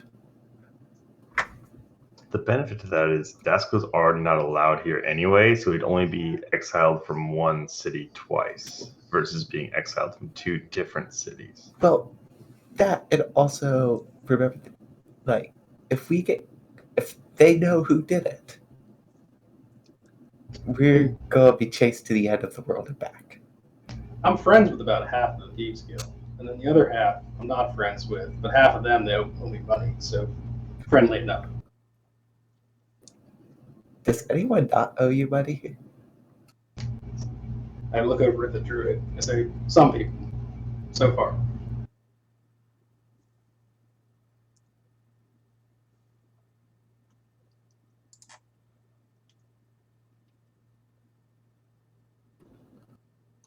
Dufdale, you are feeling rather uncomfortable. You are in a city. There's not a lot of nature around.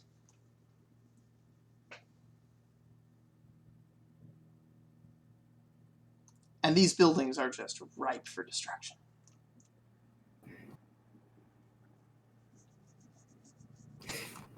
I mean, what's everything made of around here? So the current building that you guys are in, the inn, unless you leave it, is made of just horrifically slaughtered trees that have then been like poisoned and filled with chemicals and then strapped together in this rictus of just horrifying dead plant material, also known as it's a wooden building.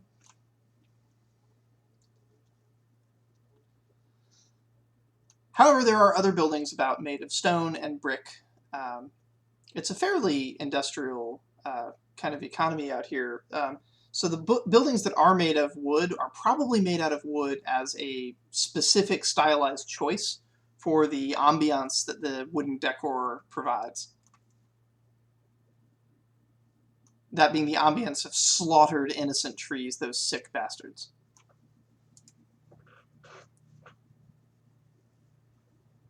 I'll have an air of disgust constantly on my face.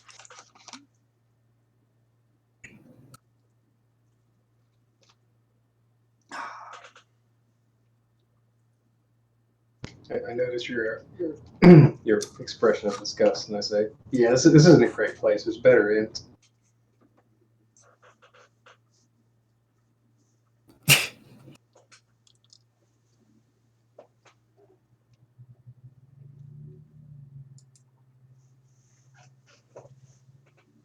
I just love the idea that to a druid, a carpenter is what to a normal human would be a necromancer.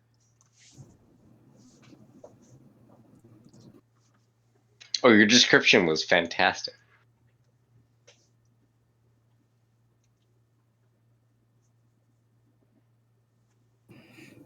So, one idea I've had, this is definitely a bad idea, but it's a fun idea and it fits with the theme of the party, is to basically stow away ship off as crew, and then try and organize a mutiny before we get to the destination.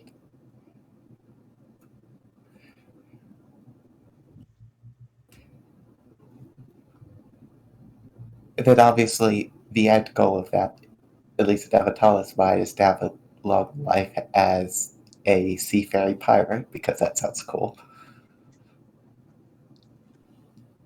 But yeah.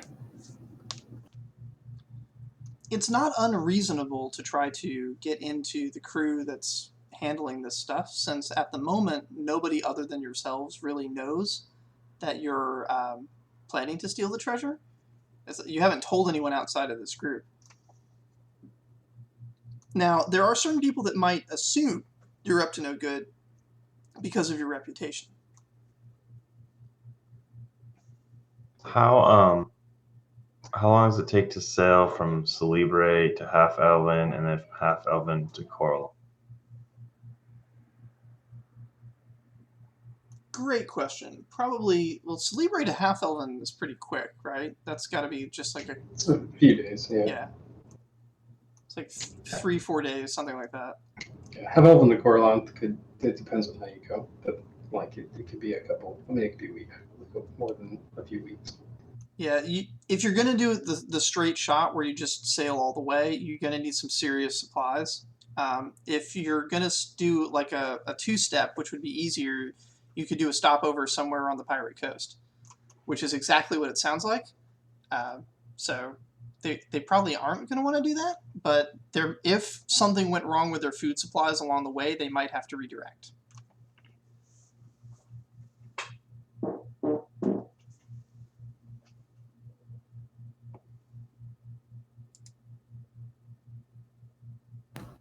And hey, if the whole crew dies, we still have a crew. The Aphthis War document in the Google Drive has a really good map that kind of shows the route. Yeah.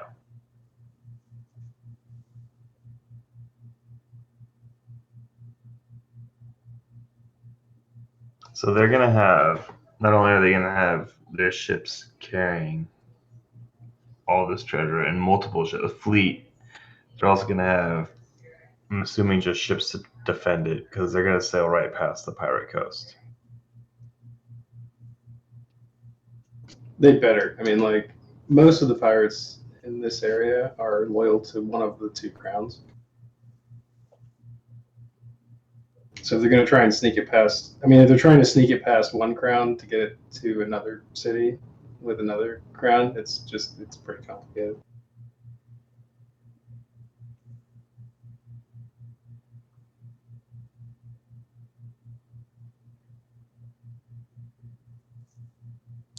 Do any of the characters in the party right now have experience sailing? Are any of you able to sail a boat on your own, or do you guys need to hire a sailor? Avatala has a 1 in sailing. Okay, that's better than a 0. I haven't spent any points, so I could have a lot in sailing. Just Boats scare me, so that's where I'm at. I've been on a boat before. Boats. Yeah, it wouldn't surprise me for a Celebran character to have experience with sailing in boats. It would surprise me for somebody that like fought in the demon wars necessarily, but I mean that was just a land war. You might have sailing experience. I don't know. I have skill and performance. Oh yeah, me too. We all have skill and performance. I'm comfortable pretending to be a sailor. Right? How hard can it be, right?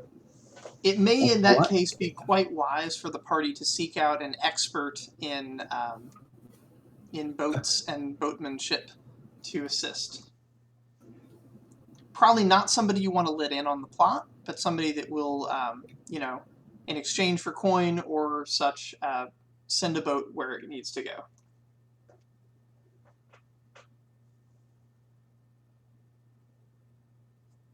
Does Evitalia's family just have a boat, like a yacht? I mean, it would make sense.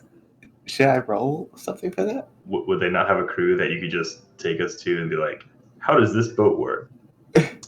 Teach us everything you know. I'm curious. Well, here's a great question. What guild is your family with?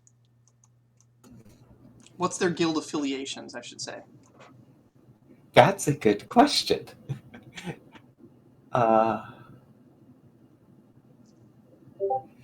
So they're definitely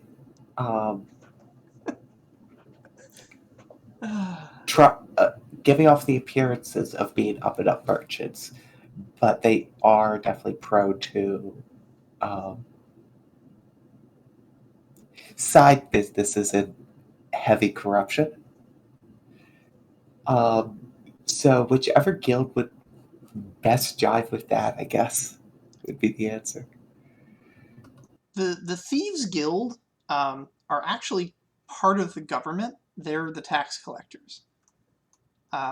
So that it's a sort of a weird combination that like they do handle crime, but also they make sure that the taxes get paid one way or another.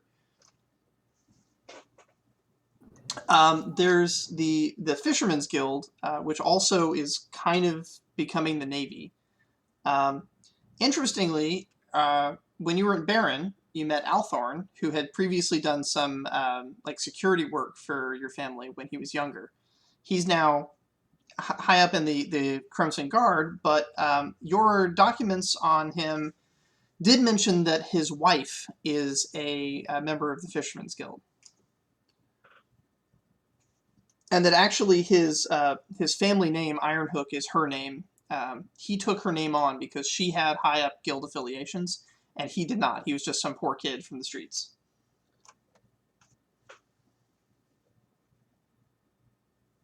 The name Ironhook being a direct reference to the fishing hooks.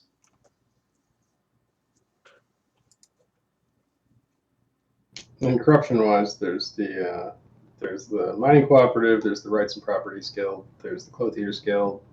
All those guys are corrupt as hell. There's the transportation guild or the Teamsters Union. Those are also corrupt as hell. There's a bunch of smaller guilds, artisans guilds for smiths and woodworking and these sorts of things. But those big guys are the ones where you get a lot of the corruption and money. Teamsters makes a lot of sense. That unloading the ships is one of those big opportunities for corruption. Yeah, Teamsters Transportation Guild. They're having most of their sea stuff taken over by the Fisherman's Guild, which we're not happy about, but they still technically run customs.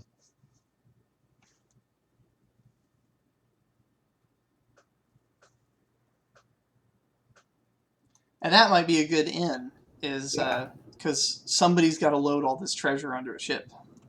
Or ships. Yeah. I think the was it the Transportation Guild, was it? It's probably the closest to what I was thinking. Just that my family would also hold interests in land trade as well. And sort of that would kind of was like my cover reason for being out in the world. Does that make sense? Yeah, that makes sense. So that being the case, then there's no guarantee your family would have a yacht. There's a possibility, and we could roll a connections check to see what kind of recreational vehicle you have, but the vast majority of Celebran's fleets are not recreational. They serve a purpose, and that purpose makes money. Well, let's go for a connections check just to see. Resources check, yeah. Oh, resources, sorry. Fortunately, I don't have the resources myself.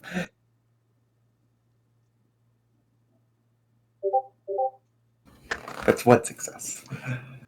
Which means that either your family does not have a boat, or it is in some way not something you can access. Some other member of your family is using it, perhaps.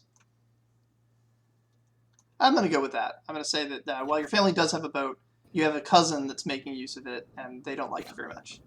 I'm an heiress. I don't actually have the fortune yet. Right.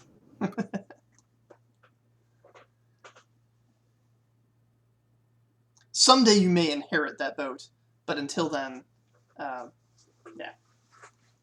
It is not for use in your silly games, say the elderly family members. Now, that said, I mean, if you guys need a boat, like, Dasco can just go get you one. Boats are for sale, so the fact that you don't happen to already have one is not going to impede your ability to get one. I mean, I do like the idea of posing as, like, shippers that don't have a contract right now. Well, if we can just get in with the Teamsters Guild, that'll help with loading it and like kind of getting on the boats, right? Yep.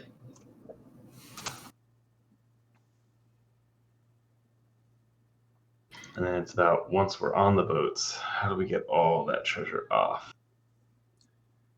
Is your plan going to be to simply take the treasure, or are you going to be swapping it for something that looks like the treasure but is not valuable?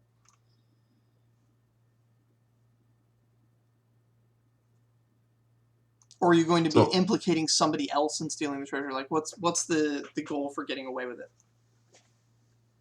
I mean, my current idea, which I have no idea, I don't think it's amazing, would involve all of us basically having a bag of holding and preloading it with what we're substituting the treasure for, and then during the course of the voyage, swapping out their treasure for our fake thing. And then we just walk off the ship with our bags. But I have no idea if that's really feasible. So, in a plan like that, probably the first step is you're going to need some fake treasure. That's his specialty. You definitely recruited the right man for that. Need a shit ton of fake treasure. My good old dad told me that if you're not rich but you want to be, just pretend that you are and sell stuff that you don't have. So let's just assume we have the treasure. Maybe we just go sell it to somebody in Coralon, get in advance, and then let them sort it out.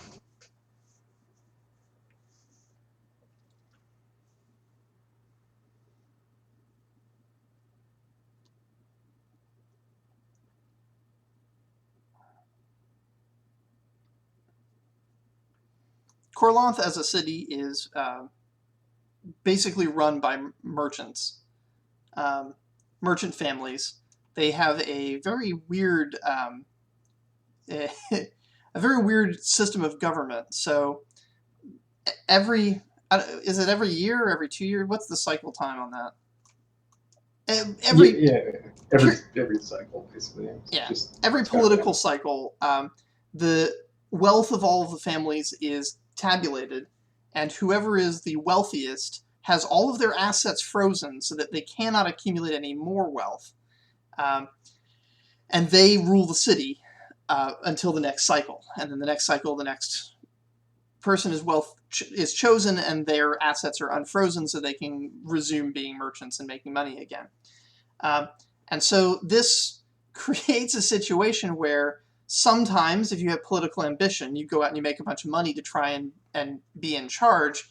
But most of the time, you try to make sure you just under first place. So you've got lots of money because you like money and money's great, but you don't actually want to have your assets frozen when the time comes to have a new government installed. So if we get whoever's in first place to actually pay us more money than the treasure's worth, so they drop their total value, but then they can recoup most of it with the treasure. This will work really well for the parts of the treasure that are not direct currency. So the gemstones, the metal ingots, of which there are a lot, of both, really.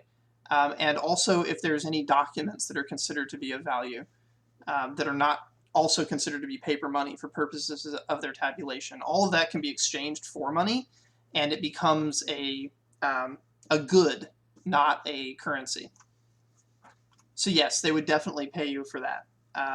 Now, there are also very, very large quantities of just straight-up currency, coins in all kinds of precious metals, and also notes, promissory notes from important figures throughout the world.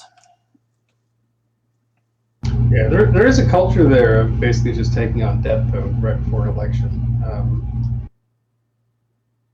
There's also an attempt, there's always attempts of basically setting up a guild that's more powerful and that's technically richer than the other guilds, which is basically a patsy guild formed by like people loyal to the other guilds to set up legislation that'll keep them in wealth, but keep them from having to take power.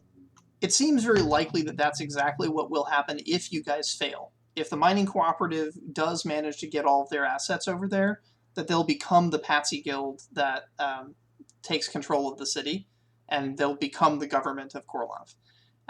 Given how hostile they are to Celebre, and how Corlanth has long been a rival of Celebre, that seems like a reasonable setup for everyone in Corlanth. Yeah, so they've gone through that a couple of times, and what inevitably happens is that the Patsy Guild realizes they actually are more powerful than all of the guilds that are telling them what to do, and they just stop having strings pulled and start actually legislating things to make them richer. And then everybody gets upset, and then funding gets pulled. It's a big, complicated mess.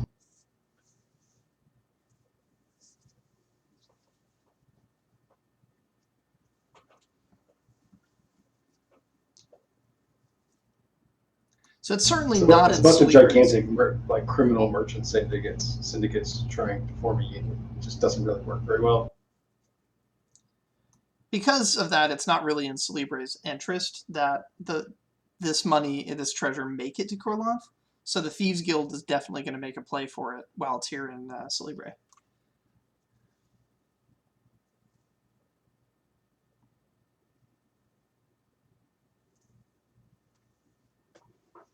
I mean, my major question, I say to the group assembled, is once we get this is quite a lot of currency, and the question is how we're going to fence it off. Currency that can't be spent isn't very useful.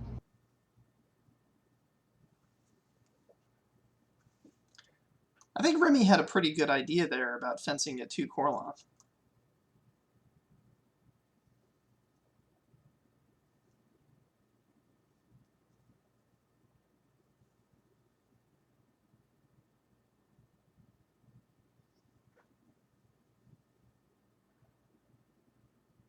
So I guess if we want to get it fenced to Korloth, then we just need to get it to Korloth safely. And so our role in this whole situation right now is really we need to protect the money from Celebri. And just make sure that by the time you get to Korloth, it's your money, not the mining cooperative's money.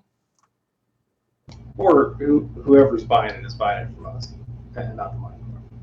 Right. Either way, but at the end of the day, we're the good guys right now.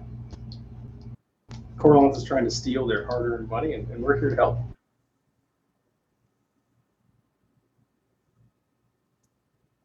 So we don't want anybody else stealing their hard-earned money, because then we can't steal their hard-earned.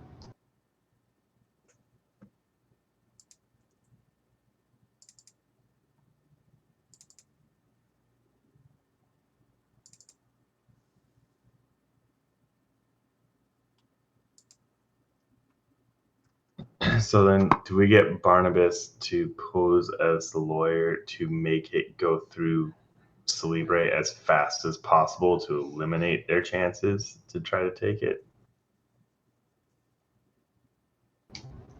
I just say, I mean, I've worked pretty closely with a lot of Thieves Guild guys. There will be Thieves Guild operatives on those ships. I guarantee it.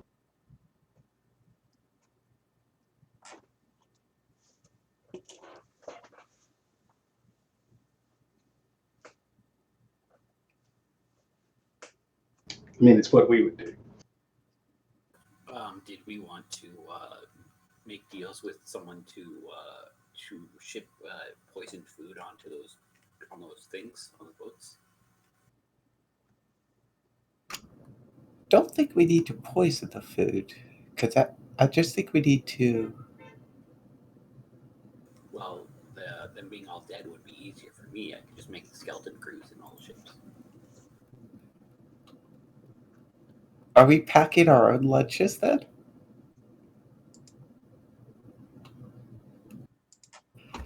Yeah. Or are we not going on ship anymore? Is that not part of the plan? Why do I imagine you say packing your own lunch with like the utmost disgust? Yes. Yes. Like, I'm already going to be eating crappy food. I've acknowledged that. I'm not packing my own lunch.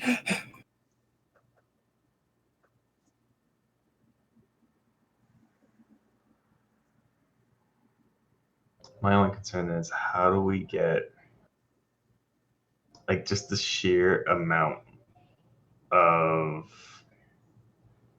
wealthness? Like, if we walked away with one ship, is that what would we be looking at in wealth? I feel like it's not what we were thinking about getting. So I don't know how we get away with a whole fleet worth of treasure. That's what I'm trying to figure out. And how do we get control of it all? Yeah, do we have any idea of how many ships it would take to move it? if they get really big, like galleon, schooner kind of ships, they can probably fit it into 3. But if they go with smaller stuff for faster maneuverability, like sloops or something, they're going to need maybe a dozen. I do like now we've come back to this. It doesn't sound as terrible to me now of organizing a mutiny.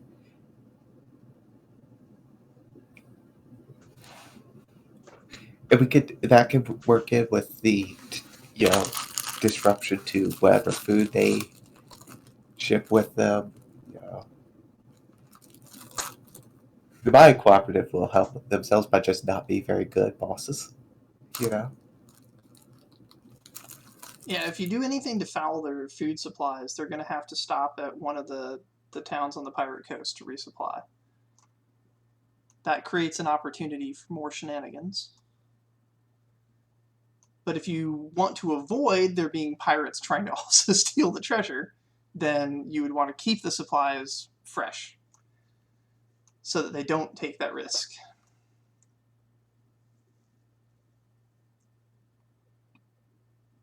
Then again, a conflict between the treasure guards and pirates may be the perfect opportunity to slip away with something. I mean, everywhere we've gone, our plan has basically been cause a whole bunch of chaos and escape before people realize what's happening. And then sell them something. Sometimes at the same time.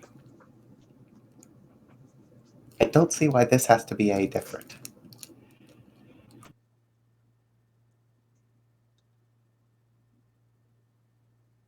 So can we? I mean, would it be easier and possible instead of doing the bag of holding, doing like a crate of holding, like I'm thinking like a shipping container of holding, and so we just have a container that we know is ours, and if we're going to be the Teamsters, that's the container we load up onto our wagon, and we just go out with the wagon train. But everyone else has nothing in their wagons, pretty much, or they just have shit, and we've got everything in ours. This is all just a lot of work. Like the people that are trying to come in here and move this stuff, they know that everybody's trying to steal it from them.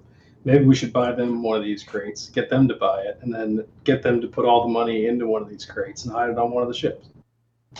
I don't see why we have to do all this work. We're trying to help them not get the money stolen. If they can put the money into a nice place where we can steal it, that just is all better. I have to say, Daska makes some very good points. It sounds like a lot of work.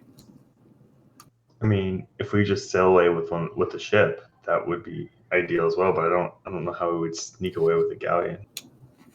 Well, the shipping crate of holding is a great idea. We should tell that to the mining cooperative guys, get them to buy one, and then get them to load all the stuff into it. We can even help them do it because we're the good guys right now. And then the benefit is that once we're at sea, we can just take the crate and wander off. The one worry I have is that we've already had somebody come after us during this, who is at least loosely affiliated with my cooperative. If we're passing ourselves off as, deckhands, that's one thing. If we're passing ourselves off as enterprising merchants, they might do a little more digging. I go digging around my pockets and pull out a small copper wire and then like wind it into a little coil. I pin it onto your shirt, Chris. I say, well, this right here. I mean, he's a major merchant in Corlon. I mean, he's going to take receipt of this stuff. Of course, he's here to oversee the goods.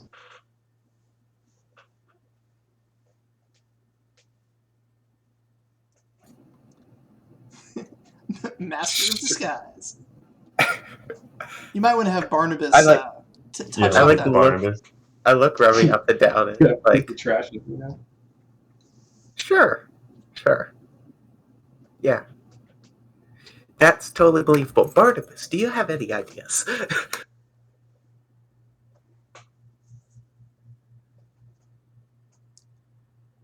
Barnabas is, in many respects, the least recognizable character in the party to the opposition.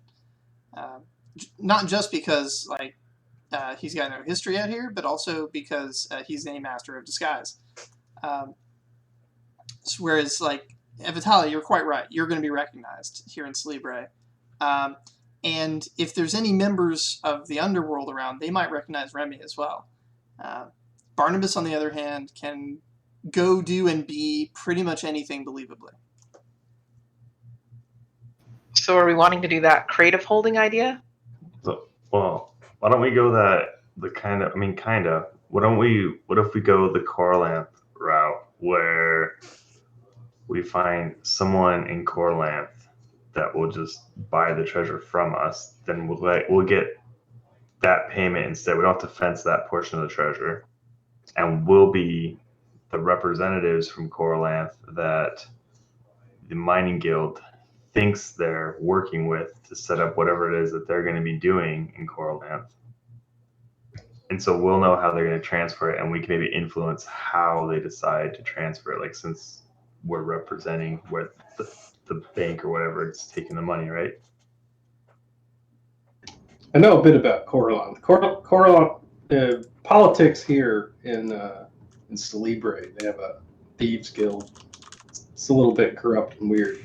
In Corlanth, they got an assassin's guild. So they do things a little bit differently.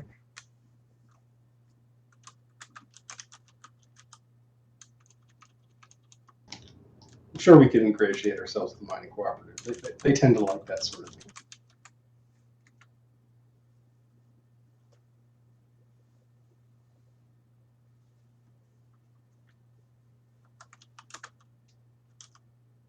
So we need Barnabas to be our Corlanth point person dealing with the mining cooperative here. We need to get rid of whoever is here from Corlanth. I'm assuming there's someone.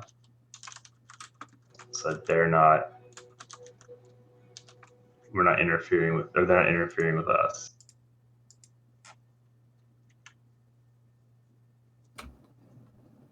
Wait. Let's be honest, we could both get rid of them and also learn what they know. Yeah. Yes, I know. Charles steps into that role. Yeah, of course. It's about In in-person. whatever order we need to do that. And then, we get the mining guild to load up the treasure however it is that we want it, and they're delivering it to us in Corlanth, and we're giving it to whoever is going to be paying us for it.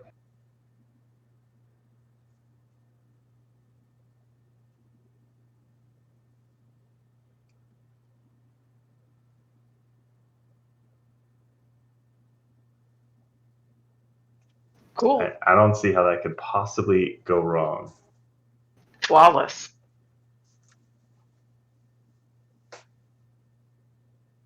I'm gonna say that this is probably a good stopping point. Okay. Because if we begin rolling out this plan, it's gonna take us a while, I think. Yeah. Well, what's the first step of the plan, just in case I have an awesome cliffhanger? I imagine we need to find the actual Corlanth representative and get rid of them. Yeah. Okay. I mean, yeah, I guess, yeah. Are you sending somebody to go meet with the incoming cart then to pretend to be that representative? Yeah, so Barnabas would be going to meet with the incoming shipment, pretend to be the Corlanth representative. Okay, so here's going to be our little cliffhanger, our little flash forward of Barnabas meeting the crew of the caravan as they come into the city, and being introduced as the Corlanth representative to the ones handling the logistics of this. Edgar Parrington, a direct representative of the mining cooperative, his chief operations officer, Slifan, and his new chief of security, Delia Lev, a formidable-looking woman, his logistics officer Lady Amalia. I'm sorry, no, Lyria Ryland. Sorry, I got the wrong name there. His logistics officer, Lyria Ryland, and a fellow in the back that he just introduces as Jax. Dun dun dun. What? Oh shit. And so that we'll pick up tomorrow with the lead up to how Barnabas comes to meet that group and what you've done to protect Barnabas's identity leading up to that encounter. Serious makeup. Yup.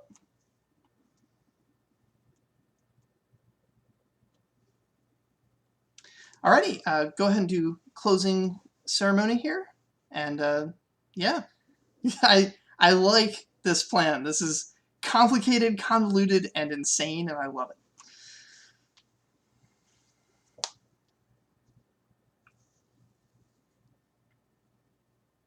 All right, I'm gonna try. I'm gonna try to remember. I'm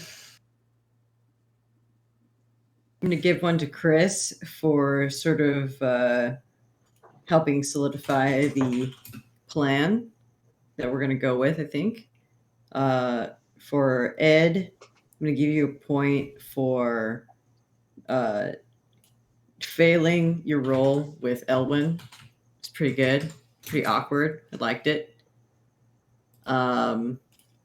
For Troy, I look forward to seeing how you interact in urban spaces and your proclivity for distraction. I'm looking forward to that. For Vivian, your point is for your incredible acting this session. Just like crying at the drop of a hat, pretending to be scared of rats, and that sort of thing was pretty good. For Kristen, trying to remember, you're sort of you're being voluntold to go be the point person on this next phase of the heist, so point for that. And for Tice, for creating the the undead rat diversion.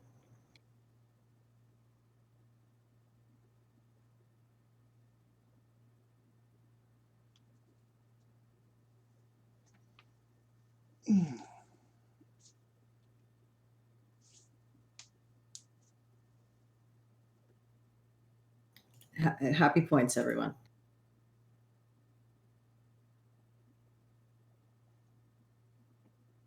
Should I call on someone to go next?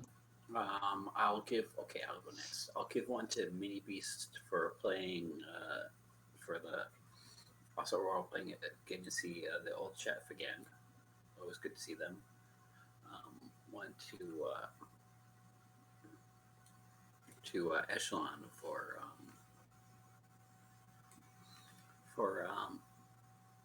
no matter what situation we are, you're always going to try to find a profit, which is great because we need to find a way to make it look like we are trying to get a profit, so we can get a profit.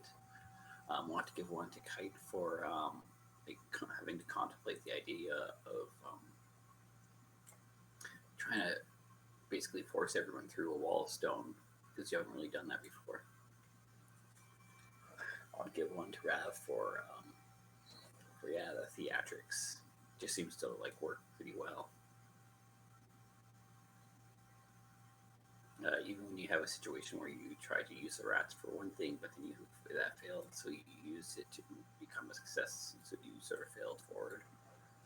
And one to Eben for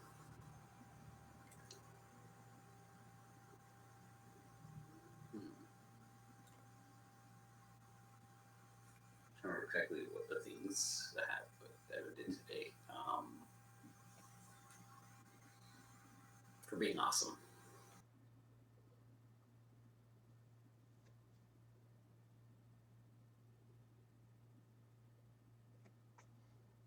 All right, I'll go next. To Viv, your achievement is Waterworks for your epic acting. Very loud. Yeah.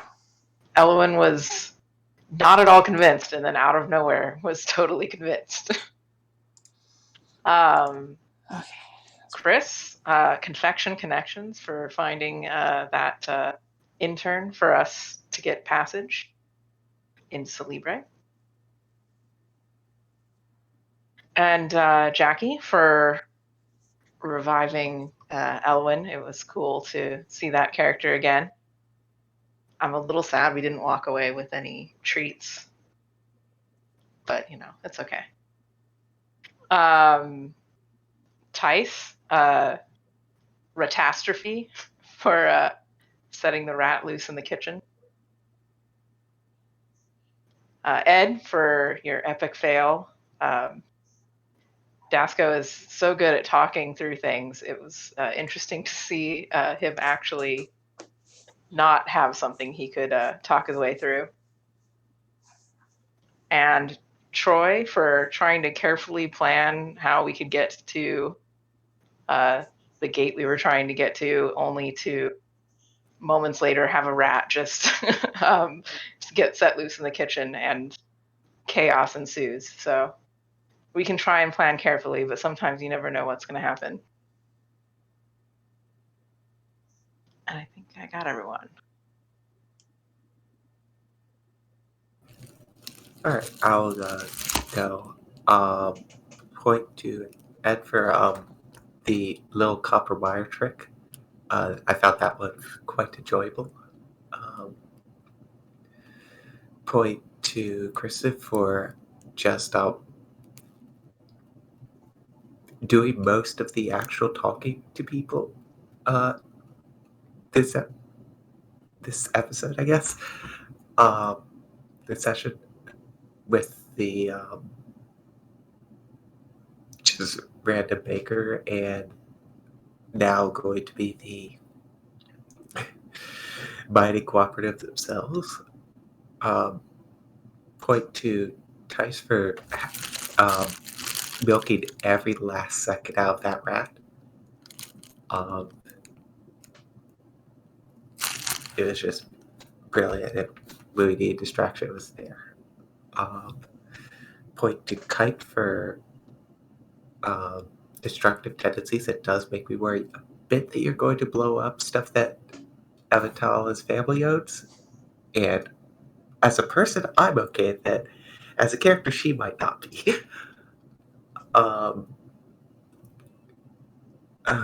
Point to Chris for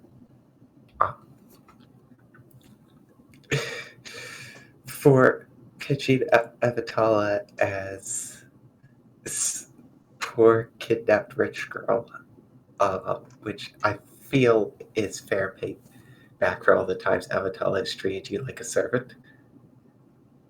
And point to Jackie for being just a little bit of toughness that made the story believable alongside Evatala's cries. And yeah, I believe that's everybody. All right. So point for Kristen for just love nonchalantly reminding the guy about his birthday while risking him losing his job for stepping away for too long. Tice for getting us that really mundane piece of information that just made it all happen for us.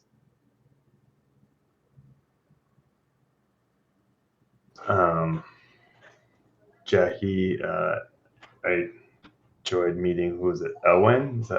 And having to think on our feet. So thank you for that. Ed, for the little bits that your character added to help us come up with a plan was helpful.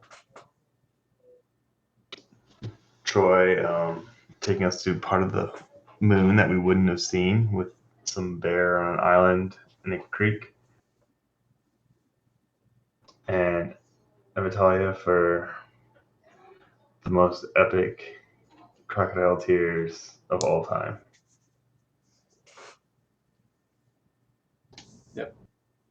So Jackie, for bringing Ellen back briefly, that was awesome having a conversation there. Even though it was an interesting conversation. I liked how Ellen was basically like, "You guys are all criminals. And I know you're criminals, and I don't really care. Just don't mess with the baking." Troy, for having um, a log discussion about whether or not we're going to get stuck in walls and how to move people through walls, and taking us in places we could have otherwise gone.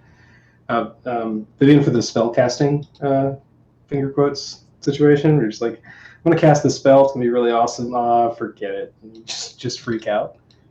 Same effect. No magic needed. It's good. Chris for helping us solidify a plan. And then Kristen for basically carrying us. You're basically going to carry us through that plan. So I wish you the best rolls there. And then Tice for your comment about basically poisoning your contribution, plan contribution, where you suggest that we just basically poison all of the crew, and then that you would just run that with skeleton crews. It's a whole new meaning to skeleton crew.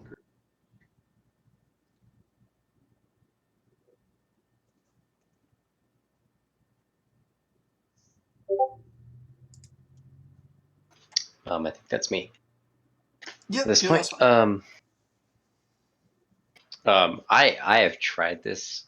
Kristen, you are the expert. I cannot do achievements because my Tice one was Ratatouille for letting the rat loose in the kitchens. Oh, that's a good one.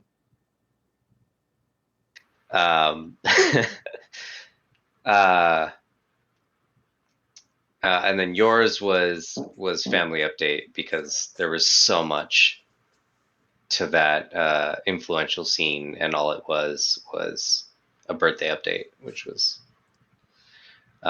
so much for the anticipation of a very small piece of information. For Jackie, it was the new crew curiosity. It was mainly that the way you handled your character cameo, that it wasn't about stopping anyone. It was about wanting to know what they were up to.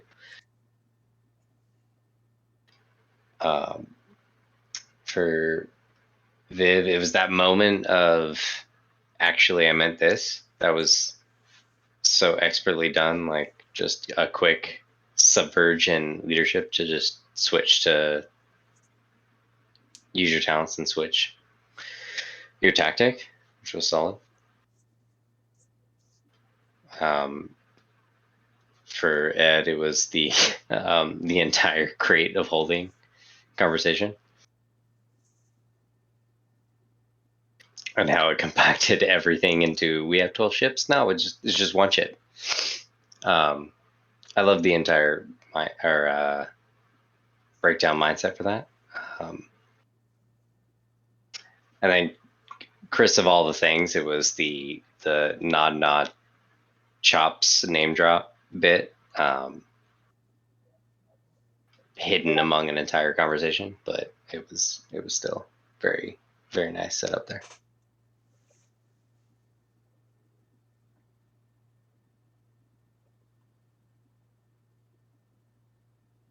That's all mine. Alrighty, that's everybody. Thank you all. Another wonderful session, and we will resume next week, where you'll begin to try to execute your plan and unravel the issues that come with who you're up against. So I'm going to stop the recording here. Have a wonderful night.